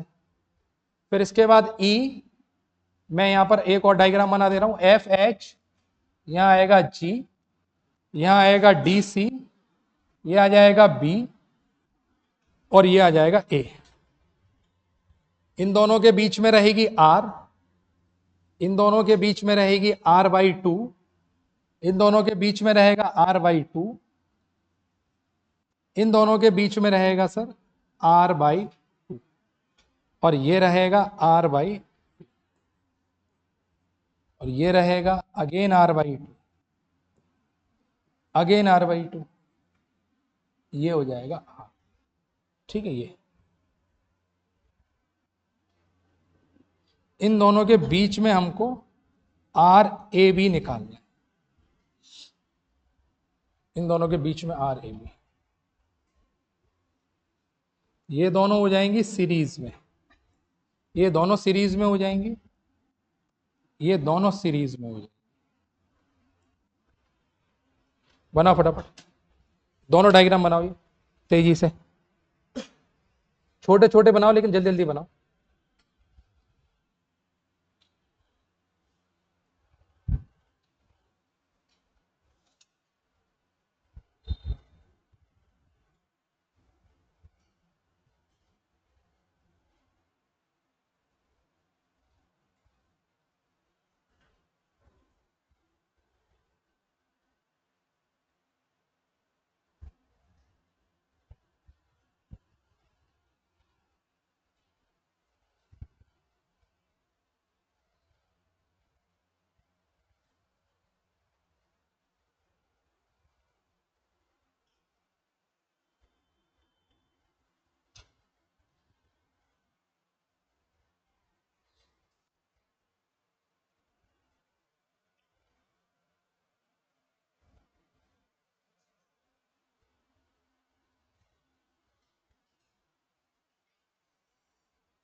बन गए दोनों डायग्राम ये। अब ये दोनों सीरीज में होने के बाद क्या बनेगा, अगर सीरीज में बनाएंगे हम इसको सीरीज में, तो ये दोनों R/2 प्लस R कितना हो जाएगा 3R/2। ये नोड खत्म हो जाएगा, ये नोड तो खत्म हो जाएगा अब सीरीज में। तो मैं इसको ऐसे बना लेता हूं, यहां लिख लेता हूं FH और नीचे आ जाएगा DC और यहां आ जाएगा A। तो ये नोड खत्म हो जाएगा, तो इसको ऐसे बना लेंगे, डायरेक्ट कनेक्ट कर लेंगे यहां से, इसको डायरेक्ट कनेक्ट कर लेंगे। ये कनेक्शन है ही, एक कनेक्शन ये है, ये हमारे पास है R/2, ये है R/2 और ये कितना हो जाएगा 3R/2। ठीक है, ये वाले रेजिस्टेंस। उसके बाद एक कनेक्शन हमको यहां मिलेगा B का कनेक्शन मिलेगा, ये कितना हो जाएगा R/2। लेकिन ये कनेक्शन कितने का मिलेगा, ये वाला 3R/2 का। ठीक है, हमको इसके अक्रॉस निकालना है RAB, इसके अक्रॉस हमको RAB निकाल। अब कैसे सॉल्व करें इसको,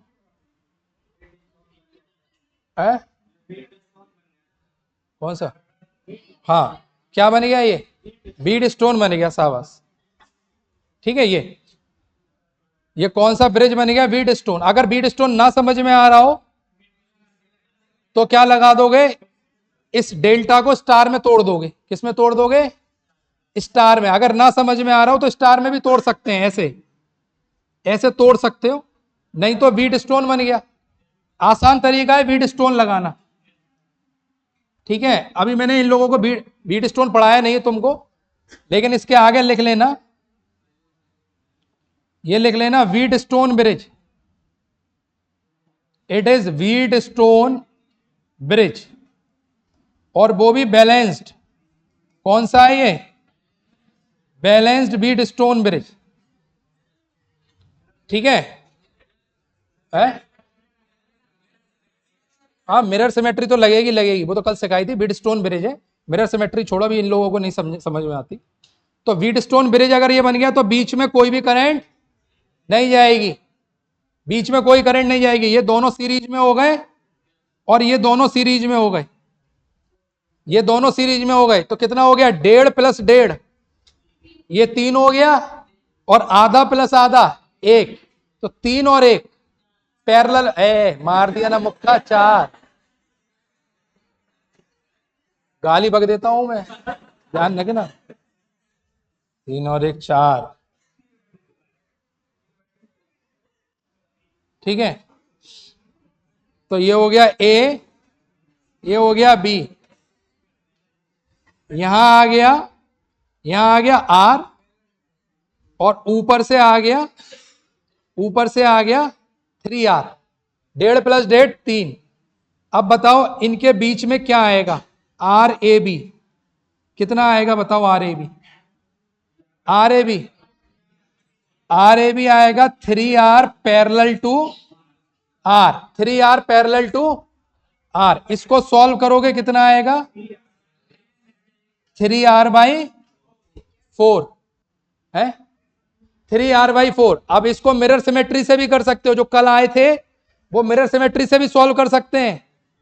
ठीक है, अब तुम लोगों को बीट स्टोन पढ़ाया नहीं है, वो पढ़ा दूंगा, थोड़ा बीट स्टोन से और आसान हो जाता है।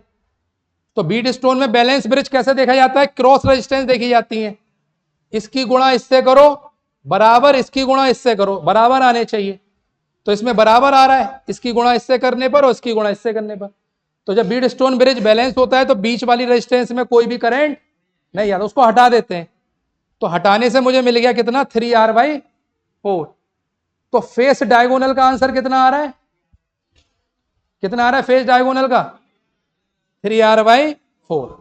तो अब तुम देखो ये मेथड कितना बड़ा है, ये मेथड कितना बड़ा है। इसीलिए लोग डरते हैं हाथ डालने से कि भैया गलत सलत हो गया तो और दिक्कत। ठीक है, 3R/4 इक्विपोटेंशियल मेथड से भी बड़ा। इक्विपोटेंशियल मेथड से करा मैंने, आंसर कितना आया? 3R/4। ठीक है, लेकिन मैं फिर बता रहा हूं, मैं फिर ये मेथड यूज नहीं करता हूं, ये सब नहीं करता हूं, ये सब आउटडेटेड है मेरे लिए। तुम्हें कॉन्सेप्ट देने के लिए बता रहा हूं मैं, वरना अगर मैं ये नहीं समझाऊंगा तो डायरेक्ट समझा दूंगा तो करोगे, बार बार पूछोगे ये क्या हो गया, इधर से नहीं जा सकते, उधर से नहीं जा सकते। तो पहले सारे डाउट जीरो कर रहा हूं, खत्म कर दो डाउट तुम्हारे। ये आ गया, बन गया सबका। अब पढ़ाता हूं मैं तुमको तरीका जो मैं सोचता हूं। ठीक है, मैं सोचता हूं, कैसे मैं सोचता हूं, मेरी थिंकिंग एबिलिटी चेक करो अब आप कि मैंने क्या सोचा इस केस में। हटा दूं इसको, हटा दूं, जल्दी नोट कर लो भाई। इसमें थोड़ा एजम्पशन लेना पड़ेगा, दिमाग में एजम्पशन लेना पड़ेगा। ठीक है, थोड़ा सा इमेजिनेशन करना पड़ेगा तब आएगा। मेथड 2 बताने से पहले एक दिमाग में इमेजिनेशन करो कि तुम्हारे पास क्यूब है, तुम्हारे पास क्यूब रखा हुआ है, एक फेज ये है और एक ऊपर है, ऐसे 2 फेज हैं। सही है, ये ऊपर वाला फेज और नीचे वाला फेज 4 टांगों से जुड़ा हुआ है। 4 टांगे हैं ना, इसकी दिख नहीं रही होंगी लेकिन है। इमेजिन करो 4 टांगे हैं। ठीक है, एक नीचे का स्ट्रक्चर है, एक ऊपर का है। नीचे एक आयत, ऊपर एक आयत या वर्ग मान लो, और इधर उधर ऐसे जुड़ा हुआ है। ठीक है, ये मैं ये बोलना चाह रहा हूं, अगर ऊपर वाला आयत मैं थोड़ा छोटा कर दूं साइज में, रेजिस्टेंस वही रख रहा हूं, RR थोड़ा सा छोटा कर दे रहा हूं, और नीचे वाला बड़ा, तो कैसा शेप दिखेगा? ऐसे दिखेगा, ऐसे दिखेगा, ऐसे दिखेगा ना, ऐसे इधर सरकने झूले टाइप के बनने होंगे, इधर ऐसे ऐसे दिखेगा ना। सही है, अब मैं तुमसे कह रहा हूं ऊपर से उसको प्रेस कर दो, अंदर दबा दो, ऊपर से ऐसे दबा दो, ऐसे उसको ऊपर चपटा कर दो, बिल्कुल बिल्कुल चपटा कर देना है, तो कैसी शेप दिखेगी? हाँ, एक बड़ा, उसके अंदर छोटा, और टांगे कांगे जो 4 बीच की थी अकड़ जाएंगी, ऐसे हो जाएंगी। समझ में आ रहा है? वो टांगे कहां गई? अकड़ गई, वो इधर उधर भागेंगी वो। ठीक है, बस अब आप कर ले जाओगे, अब कर ले जाओगे। मेथड नंबर 2 लिखो, मेथड 2, मेथड 2 लिखो, चपटा मेथड। अरे नाम है भाई, हंसना क्या है इसका? मेथड 2 चपटा। हाँ, हंसी आ रही है अरे नाम है भाई उसका, उसमें हंसना क्या है। चपटा बपटा हो सकता है नाम, उसमें कोई वो थोड़ी है। मेथड टू है चपटा मेथड। चपटा क्यों है तुम्हें समझ में आ रहा है। हम क्या कर रहे हैं, प्रेस कर रहे हैं उसको, क्यूब को ऊपर से प्रेस कर रहे हैं। तो ऐसा बनना चाहिए जो हमारा स्ट्रक्चर है, ध्यान से देखो, ऐसा बनना चाहिए मेरे हिसाब से। मेरे हिसाब से ये बनना चाहिए, ये बड़ा वाला, ये नीचे जो रखा हुआ है, ठीक है, बड़ा है, ये पॉइंट है ए, है ना, नीचे का, और ये पॉइंट है बी। फेस डायगोनल निकालना है, ये पॉइंट है बी, ठीक है, ये नीचे वाला नीचे। अब ऊपर से आपने इसको दबाया तो छोटा वाला क्यूब कहां जाएगा, इसके अंदर जाएगा। तो इसके अंदर बना लेते हैं एक छोटा, ये बन गया छोटा क्यूब, ठीक है, ये छोटा क्यूब हो गया। और जो टांगे थी चारों वो कहां जाएंगी, वो कोने से कोने कनेक्ट करती हैं। क्या कनेक्ट करती हैं, कॉर्नर टू कॉर्नर कनेक्ट करती हैं। तो इसका मतलब जो लाइनें हैं वो यहां कनेक्ट होंगी, एक यहां, एक यहां, एक यहां, एक, ऐसे कनेक्ट होंगी होंगी, ठीक है। ये आ गया, ये आ गया,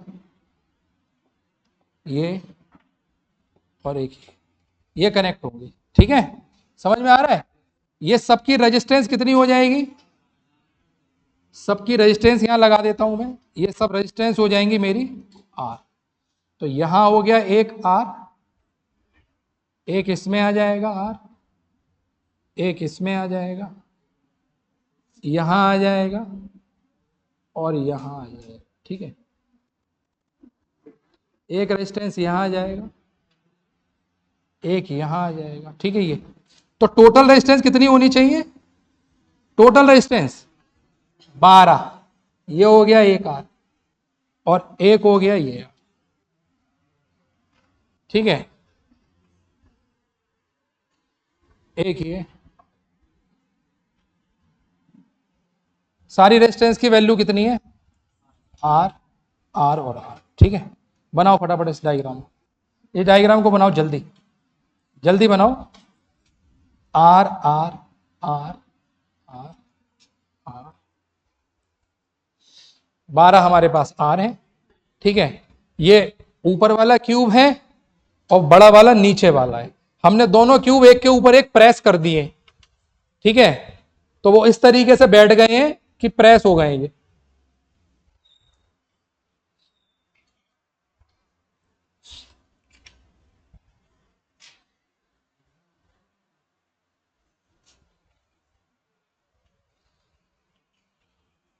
तो ये इस तरीके से प्रेस होकर हमारे पास ये आ गए ए और बी, ठीक है। बाकी नोड का नाम भी लिख सकते हो अपने हिसाब से, ए हो गया, बी ए हो गया, इसको नाम दे देंगे सी, ठीक है, इसको नाम दे देंगे डी, ठीक है, बी हो गया, डी हो गया, ए बी सी डी, इसको नाम दे देंगे हम ई,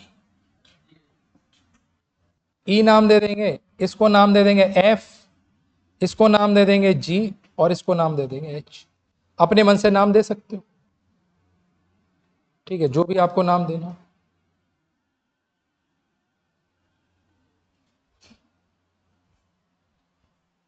ये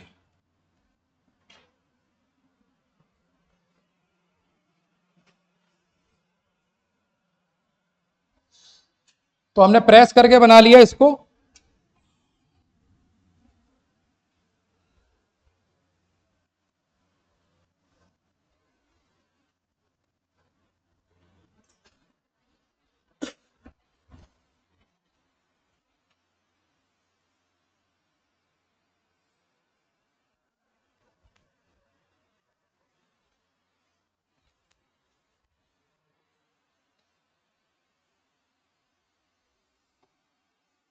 ठीक है। तो ये हमने बना लिया पहली स्टेप। दूसरी स्टेप में मैं इसको थोड़ा सा मोड़ दे रहा हूं, पकड़ के इसको सीधा कर दे रहा हूं, ठीक है। ए और बी को, ए बी को थोड़ा सा मोड़ दे रहे हैं, ए और बी को मोड़ दें, थोड़ा सा 45 डिग्री घुमा दें, तो क्या ये फिगर ऐसा नहीं बन जाएगा? अगर मैं ऐसे बनाऊं इसको, तो ये फिगर ऐसे बनना चाहिए, ये फिगर ऐसे बनना चाहिए।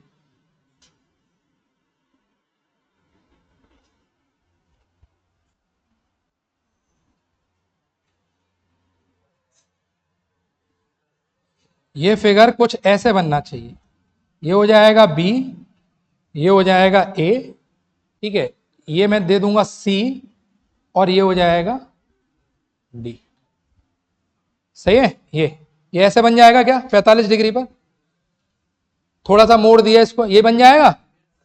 समझ में आ रहा है? कल जितने लोगों ने क्लास अटेंड करी थी, मैंने एक क्वेश्चन लिखाया था जिस पर बोला था डबल इंपोर्टेंट है, एक क्वेश्चन दिया था। क्या यही क्वेश्चन था? वो यही था, मिरर सिमेट्री। क्या आंसर आ रहा था? 3R/, आ रहा था, आ रहा था। और इसका भी आंसर क्या ही आना चाहिए? 3R। मैंने बोला था कि मैं यूज करूंगा इसका। अब इसमें हाँ बताऊंगा। अब इसमें हम यूज करेंगे क्या? Mirror symmetry. क्या यूज करेंगे? Mirror symmetry. जो कल नहीं आए थे वो सीख लें। मिरर सिमेट्री लगती है जो टर्मिनल होते हैं। टर्मिनल कौन से हैं इसके? ए और बी। किसके अक्रॉस निकालना है रेजिस्टेंस? ए और बी। ये हमारे मेन टर्मिनल हो गए। इनको छोड़कर जो टर्मिनल बचते हैं उसके बीच में मिरर रखा जाता है। क्या रखा जाता है? मिरर। तो मिरर कहां रखा जाएगा बताओगे? शाबाश। कहां रखा जाएगा? सी और डी पर मिरर रखा जाएगा। ये आ गया मिरर, ठीक है। इसको बोलेंगे मिरर सिमेट्री। पहले सीख लो। ये मैंने यहां रख दिया मिरर। मिरर का काम क्या है देखो। अब मुझे ये बताओ, मिरर का काम ये होता है, मिरर हमको प्रतिबिंब दिखाता है बस, ठीक है। अब ये बताओ, अगर कोई करंट इस नोड से बाहर निकली, मान लो I1, बीच में मिरर है, तो इससे जा रही है, तो इस नोड पर क्या होगी? वो आती हुई प्रतीत होगी। कौन सी करंट? यही वाली। इस नोड में अगर कोई करंट जा रही है I2 यहां से, तो मिरर के इधर यहां दिखेगी I2। अगर यहां से कोई करंट I3 जाते हुए दिख रही है, तो इस साइड में मिरर क्या दिखाएगा? आते हुए। अगर इधर से भेज रहे हो तो मिरर इधर क्या दिखाएगा? आते हुए। सही है? अगर इस नोड से करंट जा रही है I4, जा रही है, तो इस नोड पर क्या दिखाएगा? वो आते हुए। यहां से अगर कोई करंट जा रही है I5, तो इस नोड पर क्या दिखाएगा? वो करंट दिखाएगा। लेकिन ये तभी दिखाएगा जब इधर का और इधर का नेटवर्क क्या होना चाहिए? Same, equal. इधर का और इधर का पार्ट क्या होना चाहिए? सेम होना चाहिए। समझे? क्या ये सेम है इधर और इधर? सेम है। अब इससे फायदा क्या हुआ? अगर ये करंट I1 ऐसे जा रही है, तो भाई ऐसे जा रही है तो ऐसे निकल रही है ना, तो जो ये बीच में लग रही थी रेजिस्टेंस, इसमें तो कोई करंट गई नहीं। इसका मतलब ये खत्म। समझे?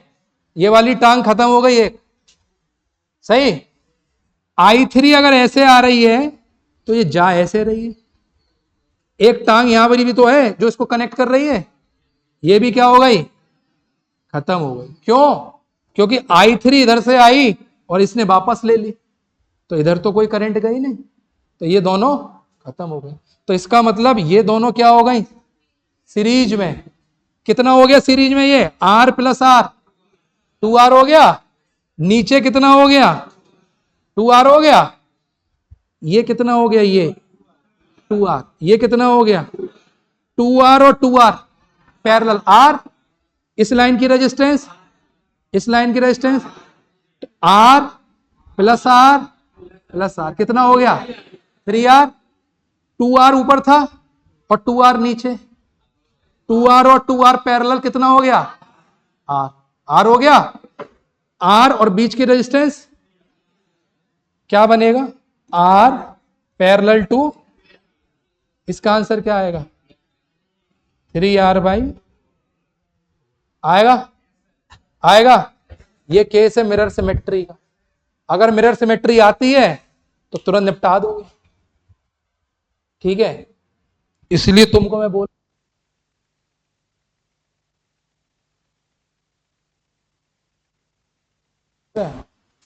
तो 3R कितना आ गया आंसर, 3R/4। समझ में आया मिरर सिमेट्री का कॉन्सेप्ट। कब लगती है मिरर सिमेट्री, कब लगती है, जब दोनों साइड सेम हो। अगर सेम नहीं होंगे तो मिरर सिमेट्री नहीं लगेगी। हाँ, कुछ कह रहे हैं, होल्डिंग लग रही है, हाँ ठीक है। तो अगर सेम नहीं रहेगा इधर उधर तो मिरर सिमेट्री नहीं लगेगी, ठीक है। तो इसको हम आगे बनाते हैं। ये दो रेजिस्टेंस गायब हो गई। अब इस नेटवर्क को थोड़ा सा सॉल्व करते हैं। मोड़ने के बाद हमारे पास ये इस तरीके से बन जाएगा। इसको थोड़ा सा सॉल्व करते हैं। ये आ गया ए, ये आ गया ए, और ये आ गया बी, ठीक है। ये ऐसे करके बनेगा, एक एक ऐसे करके बनेगा अंदर में, और एक नीचे मंदिर टाइप का बन जाएगा। ये बन गया नेटवर्क। ये है आर, ये है आर, ये आर, ये आर, ये वैल्यू आर है, ये वैल्यू आर है, ये आर, ये आर, ये आर और ये आर, ठीक है। तो इन दोनों का कॉम्बिनेशन क्या बन जाएगा, 2R। इन दोनों का कॉम्बिनेशन बन जाएगा 2R। इस पूरे का कॉम्बिनेशन बन जाएगा R। 2R parallel to 2R। इस पूरे का कॉम्बिनेशन क्या बन जाएगा, R। तो मेरा जो बन गया RAB, वो क्या बनेगा, ऊपर वाला 2R पैरेलल विद, ये बीच में कितना हो जाएगा, R plus R plus R, 3R parallel to, नीचे कितना है 2R, ठीक है। पहले इन दोनों को सॉल्व करेंगे, 2R और 2R को। तो RAB कितना हो गया, RAB हो गया R parallel to 3R। R और पैरेलल टू 3R कितना हो जाता है, 3R/4। कितना हो जाता है, 3R/4, ठीक है। रेजिस्टेंस कौन सी गायब हुई, गायब कौन सी हुई, जिन पर मिरर रखा जाता है। जिन पर क्या रखा जाता है, मिरर। तो मिरर कौन से पे रखे गए हैं, ये बीच में। जिस पर मिरर रखा जाता है वो गायब होते हैं रेजिस्टेंस, ठीक है। तो वो रेजिस्टेंस गायब हो गए। आंसर कितना आ गया, आंसर कितना आ गया,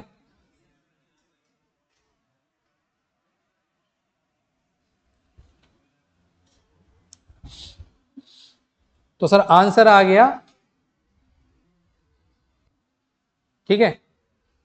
जल्दी लिखो, लास्ट मेथड और बता देता हूं अपना वाला, जो मैं और एडवांस लेवल पे यूज करता हूं।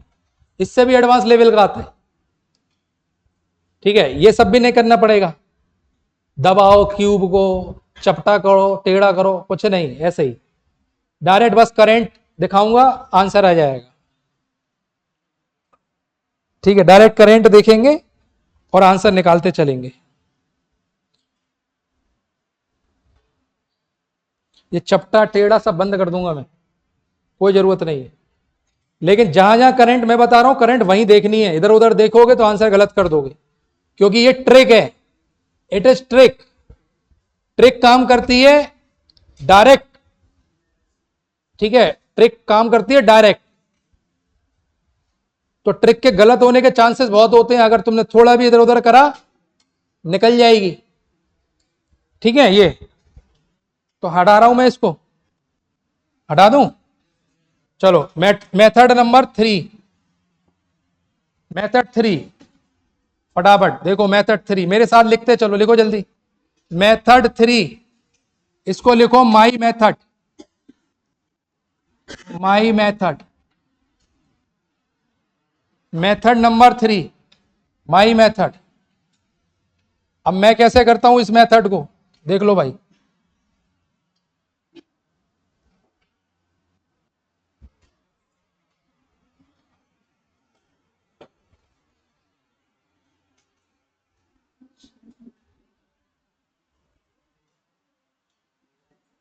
ये पॉइंट है ए और ये पॉइंट है बी, इन दोनों के बीच में निकालना है, ठीक है। ये इन दोनों के बीच में फेस डायगोनल है, ये क्या है, फेस डायगोनल।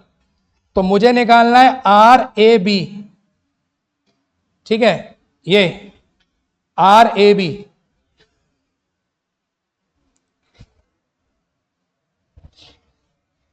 चलो भाई बताओ, इधर देखो, पहले करंट डिवीजन करूंगा मैं, बस इसी को समझना है, करंट डिवीजन को।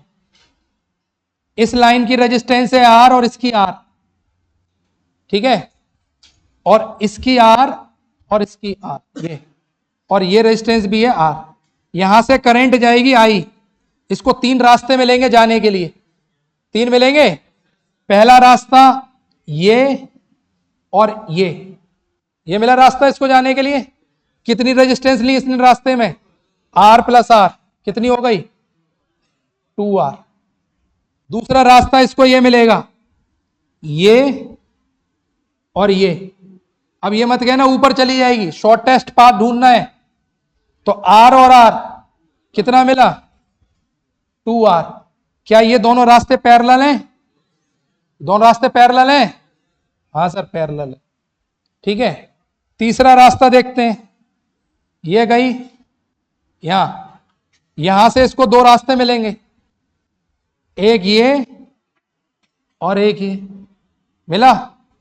ये कितना है, आर और आर। एक रास्ता ये मिलेगा आर और एक रास्ता मिलेगा ये दोनों पैरेलल है क्या, ये दोनों पैरेलल दिख रहे हैं, 2R और 2R। यहां क्या बन रहा है, 2R और 2R। इसका इक्विवेलेंट कितना आएगा, रास्ता इधर से चला था R और ये रास्ता कितना हो गया ये मिलके R, और जाने का रास्ता ये R plus R plus R, कितना हो गया, पैरेलल टू 3R। कितना हो गया, पैरेलल टू, ये 3R कैसे आया, कैसे आया 3R, R, ये दोनों पैरेलल रास्ते हैं, तो पैरेलल को सॉल्व करेंगे तो एक बनेगा, ठीक है। और नीचे उतरने का एक ही रास्ता है बी तक, R। तो R प्लस R और प्लस R, कितना हो गया ये 3R। 2 रास्ते नीचे के थे, शॉर्टेज ढूंढना है। अब दिमाग ये मत लगाना यहां दे दूंगा, ऐसे दे दूंगा, इधर जाऊंगा, उधर, इसी में घूमते रहूंगा, ठीक है। पहले 2 रास्ते मिले, दोनों पैरेलल थे, कितने के मिले दोनों रास्ते, 2R और 2R के, ठीक है, मिल गए। इधर से गए R, ये पैरेलल रास्ते और एक उतर गया, तो कितना हो गया ये R plus R plus R। तीनों रास्ते पैरेलल हैं, सॉल्व करो। 2R और 2R कितना, R। पैरेलल किसके आएगा, R और 3R कितना होता है, 3R/4। सब खत्म, इक्यू पोटेंशियल खत्म, चपटा खत्म, ठीक है। सिर्फ देखना है, थिंकिंग देखो तुम, मेरी थिंकिंग सोचो बस, मैं कहां कहां सोच लेता हूं, समझ रहे हो।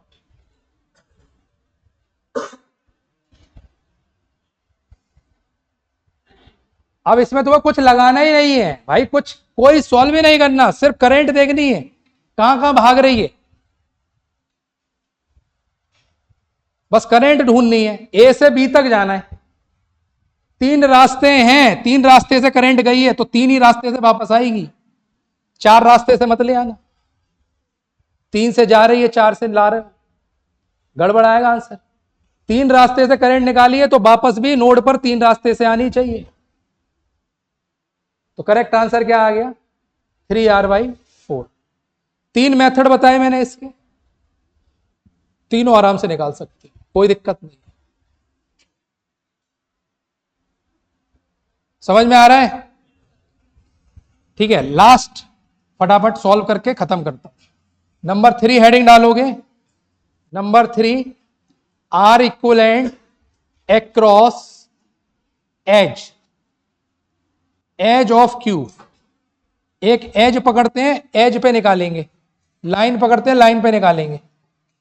ये है मेरी क्यू, लाइन पे निकालेंगे, ये लाइन पकड़ लेते हैं, एक लाइन यहां पकड़ लेते हैं ए, ये नोड हो गया ए, ये हो गया बी, इनके अक्रॉस निकालेंगे आर ए बी, ये आर ए बी, इसके अक्रॉस निकालेंगे हम आर ए बी।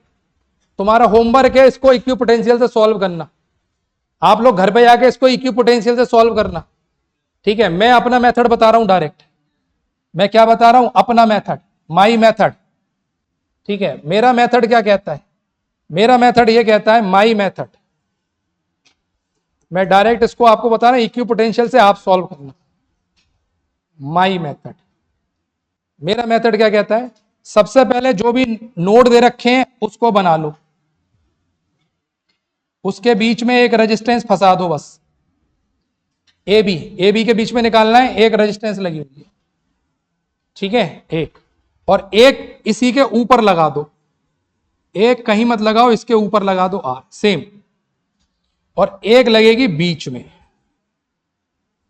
एक लगेगी बीच में, तीन रेजिस्टेंस लगेंगी, आर आर, बीच में जो लगेगी वो इनका आधा लगेगी, क्या लगेगी, आधा, इन दोनों का आधा, आर का आधा, मतलब दोनों का आधा तो 2r मान लोगे तो आर का आधा, ठीक है। ये अब इनको कवर कर दो चारों तरफ से, इधर से, इधर से, इधर से, और ये, ठीक है। ये कवर करोगे आधी रेजिस्टेंस से, कवर किससे करोगे, आधी रेजिस्टेंस, ये यहां से आ जाएगा R A B, R A B. सबसे पहले क्या करना है, नोड लिखने हैं जहां निकालना है हमको, कहां निकालना है, एज, एज, एज का मतलब क्या होता है, लाइन, लाइन, ये मैंने एक लाइन पकड़ ली, जरूरी नहीं है ये लाइन पकड़ो, आप किसी के भी अक्रॉस निकाल सकते हो, आंसर वही आएगा, क्योंकि क्या है ये क्यूब, ये क्या है क्यूब, आप इन दोनों लाइन के अक्रॉस निकाल सकते हो, यहां से पकड़ के निकाल सकते हो, तुम्हारा मन है जहां से पकड़ के निकाल लो, आंसर यही आएगा। तो क्या करना है, पहले दोनों नोड लिखने हैं, उनके अक्रॉस रेजिस्टेंस, इसका मिरर इमेज डालना है ऊपर, और इन दोनों के बीच में एक लगाना है जिसकी वैल्यू होगी आधी, दोनों तरफ से कवर कर देना है, कवर होगा आधे से, कवर होगा आधे से, सही है। अब मुझे बताओ ये इसका आंसर कितना आएगा, इसका आंसर कितना है, सीरीज में है क्या, कितना आएगा, कितना आएगा, 2r आएगा, 2r आएगा, वो 2r r/2 के साथ पैरेलल में आएगा क्या, कितना आएगा answer, 2r parallel to r/2, ठीक है। कितना आंसर आएगा, 2r/5, यह आएगा। आधा चौका दो, आधा चौका 2 होता है, आधा ही का पहाड़ा याद है, आधे का, आधा चौका 2 हो गया, मैं सिखाया तुमको, बड़ी वाली रेजिस्टेंस ऊपर लगते हैं, जितने बार कटे उसमें एक जोड़ देते हैं, कितना आ गया, 2r बटे आधा चौका 2, 4 बार कटा, एक जोड़ देंगे, 2r/5, ठीक है। मुझे ये भी सॉल्व करना आता है, तो इसका हो गया, कितना हो गया, 2r/5, इसका हो गया 2r/5। अब बताओ इस 2r/5 के साथ ये सीरीज में आ जाएंगे क्या, ये सीरीज में आ जाएंगे, r/2 और r/2, यानी कि इसमें r जोड़ देंगे, कितना हो गया, 7r/5, यानी कि ये पूरा जो ऊपर का स्ट्रक्चर है, ये कितना है, पूरा ऊपर का स्ट्रक्चर 7r/5, इसके साथ पैरेलल हो जाएगा क्या, वो पैरेलल हो जाएगा इसके साथ, तो 7r/5 पैरेलल टू r कितना आएगा, बताओगे, 7r/12 आएगा क्या, 7r/12 आएगा क्या। तो इसका RAB कितना आ गया, इसका RAB कितना आ गया, 7r/12। अब ये सॉल्व तुम्हें करना है कि कैसे होगा, जल्दी लिखो फटाफट, जल्दी बनाओ, फिर मैं खत्म करता हूं। इसका इक्विपोटेंशियल वाला मेथड आपको कहां से करना है, घर से, ठीक है। एक बार ट्राई करेंगे इक्विपोटेंशियल से, बस ये कॉम्बिनेशन सॉल्व करना है मुझे, इसका आंसर आएगा 7r/12।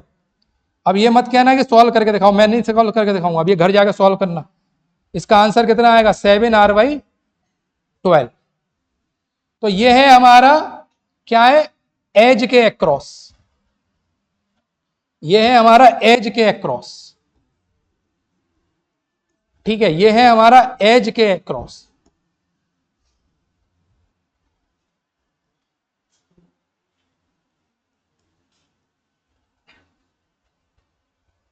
ठीक है, ये है हमारा एज के अक्रॉस। तो एज के अक्रॉस कितना आ रहा है हमारा 7r/12। सही है, कितना आ रहा है 7r/12। बना लो इसको 7r/12।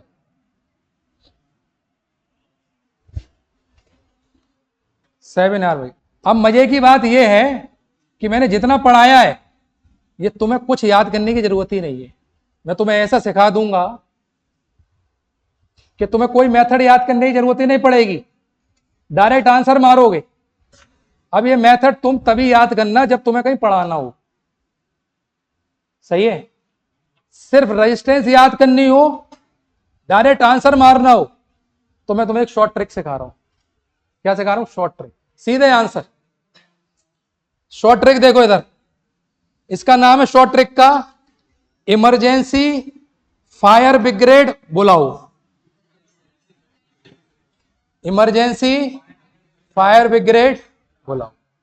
ई का मतलब है एज, ई का मतलब क्या है, एफ का मतलब फेस डायगोनल, और बी का मतलब बॉडी या मेन।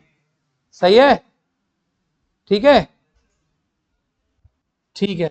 यहां बटे का साइन लगाओगे, बटे का लगाओगे, और सबके आगे लिखोगे आर आर, ऐसे लिखोगे edge, edge face body, emergency fire brigade बुलाओ।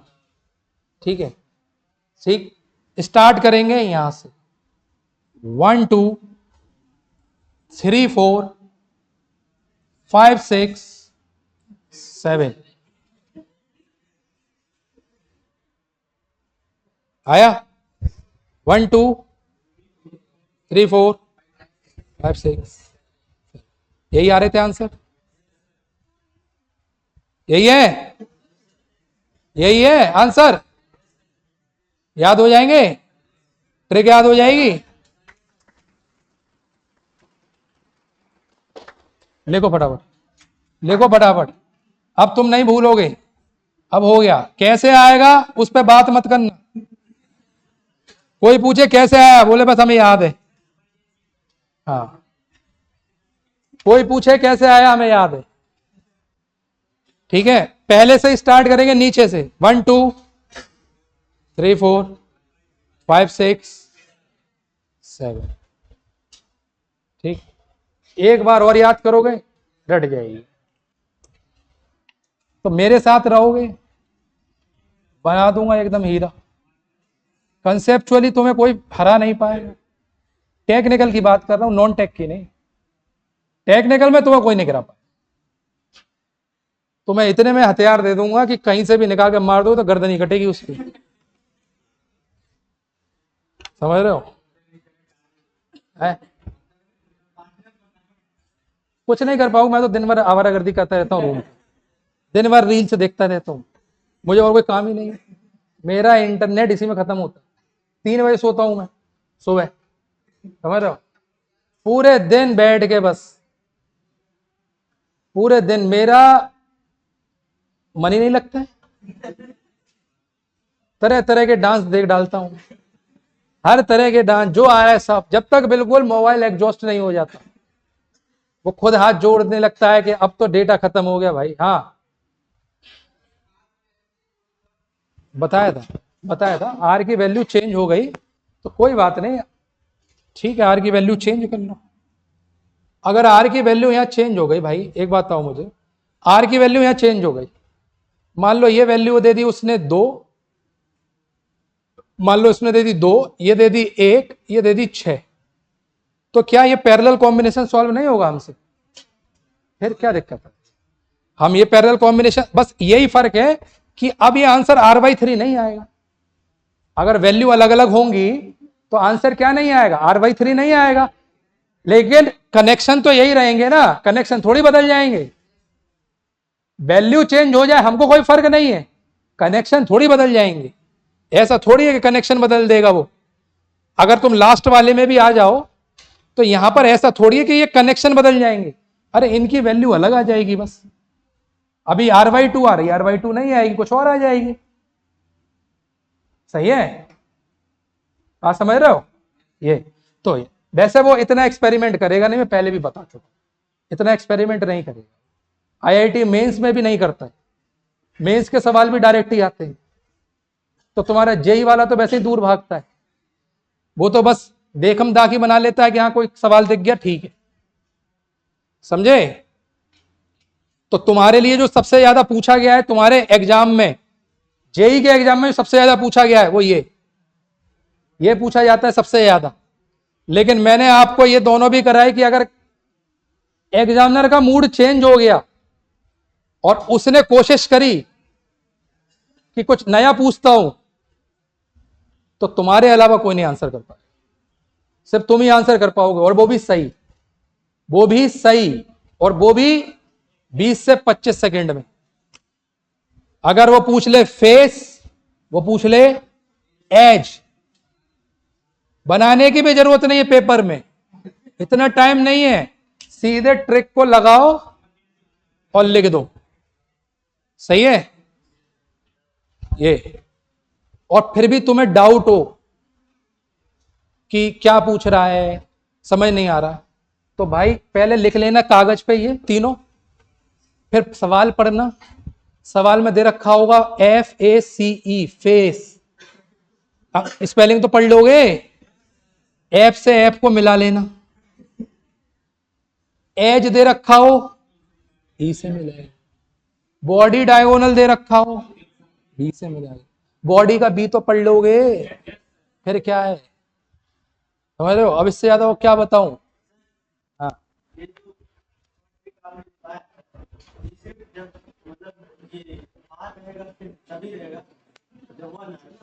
बनार नहीं, आर की वैल्यू कुछ भी हो, सारे समान होने चाहिए।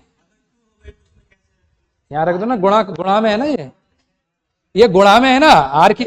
जैसे मान लो उसने क्यूब दिया, बोला सारे रेजिस्टेंस 5 ओम के हैं, और पूछा बॉडी का आंसर बताओ, सारे 5 ओम के हैं, क्या आंसर आएगा?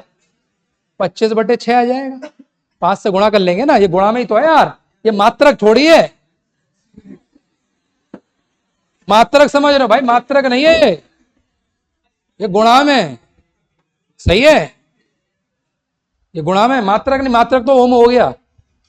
ठीक है? अगर वो पूछ ले आर की वैल्यू सारे रेजिस्टेंस 6/5 के, तो बॉडी का आंसर क्या है? मैं तो ऐसे ही सवाल दूंगा, 6/5 दूंगा। समझ लो, एकदम कंफ्यूज कर दूंगा, वो परेशान हो जाए। 5/6 तो आंसर आता है, ये 6/5 रख दी है, अब मैं घुमाऊं क्या करूं? बस, और बड़ा प्यारे प्यारे आंसर रखूंगा ABC में, जो मैं सोच सकता हूं वो भी सोच सकता होगा। अच्छा ये ठीक है? तो ऐसे करके मैं तो उल्टे सीधे सवाल बनाऊंगा, वो तो मालूम है कहां फंसा सकता हूं। तो ये चीज ध्यान रखेंगे आप। समझ में आई बात? तो मैंने आपको पूरा कंसेप्चुअल भी समझाया कि कैसे है। ठीक है? ये इक्विपोटेंशियल वाले की कोई बात नहीं करता, बात ही नहीं करता, आते नहीं किसी को, आते ही नहीं किसी को। और जिसको आता है वो समझा नहीं पाता, वो खुद कंफ्यूज होता है किधर नोड लूं, 3 की जगह 4 में इक्विपोटेंशियल बना देता है, फिर गड़बड़ा जाता है उसका। ठीक है? ये तो बात ये है, अगर तुम कंफर्टेबल फील कर रहे हो कि हां मुझे पढ़ना चाहिए, तब ये कॉन्सेप्ट में जाकर अपने हाथ आजमाना, तब याद करना। और तुमको लगता है नहीं बस मुझे बस समझा दो आंसर, ये याद कर लेना। ठीक है? हाँ, और लगे कि कॉन्फिडेंस बिल्ड करना है, लगे कि हाँ कॉन्सेप्ट मुझे तगड़ा रखना है, अगर कोई पूछ ले तो अंगद की तरफ पैर जमा दूं, हिला लो, अब इसको नहीं हिला पाओगे। समझे? तो अगर उस लेवल का कॉन्फिडेंस चाहिए तो ये मेथड को अच्छे से पढ़ना, और अगर सिर्फ पेपर पॉइंट ऑफ व्यू से जाना है, जल्दीबाजी है, टाइम नहीं है, तो बस सीधे ये याद करो काम। ठीक है, चलो तो आज का कॉन्सेप्ट यही खत्म करते हैं, बाकी मिलेंगे कल, तब तक के लिए bye bye and good luck to all of you.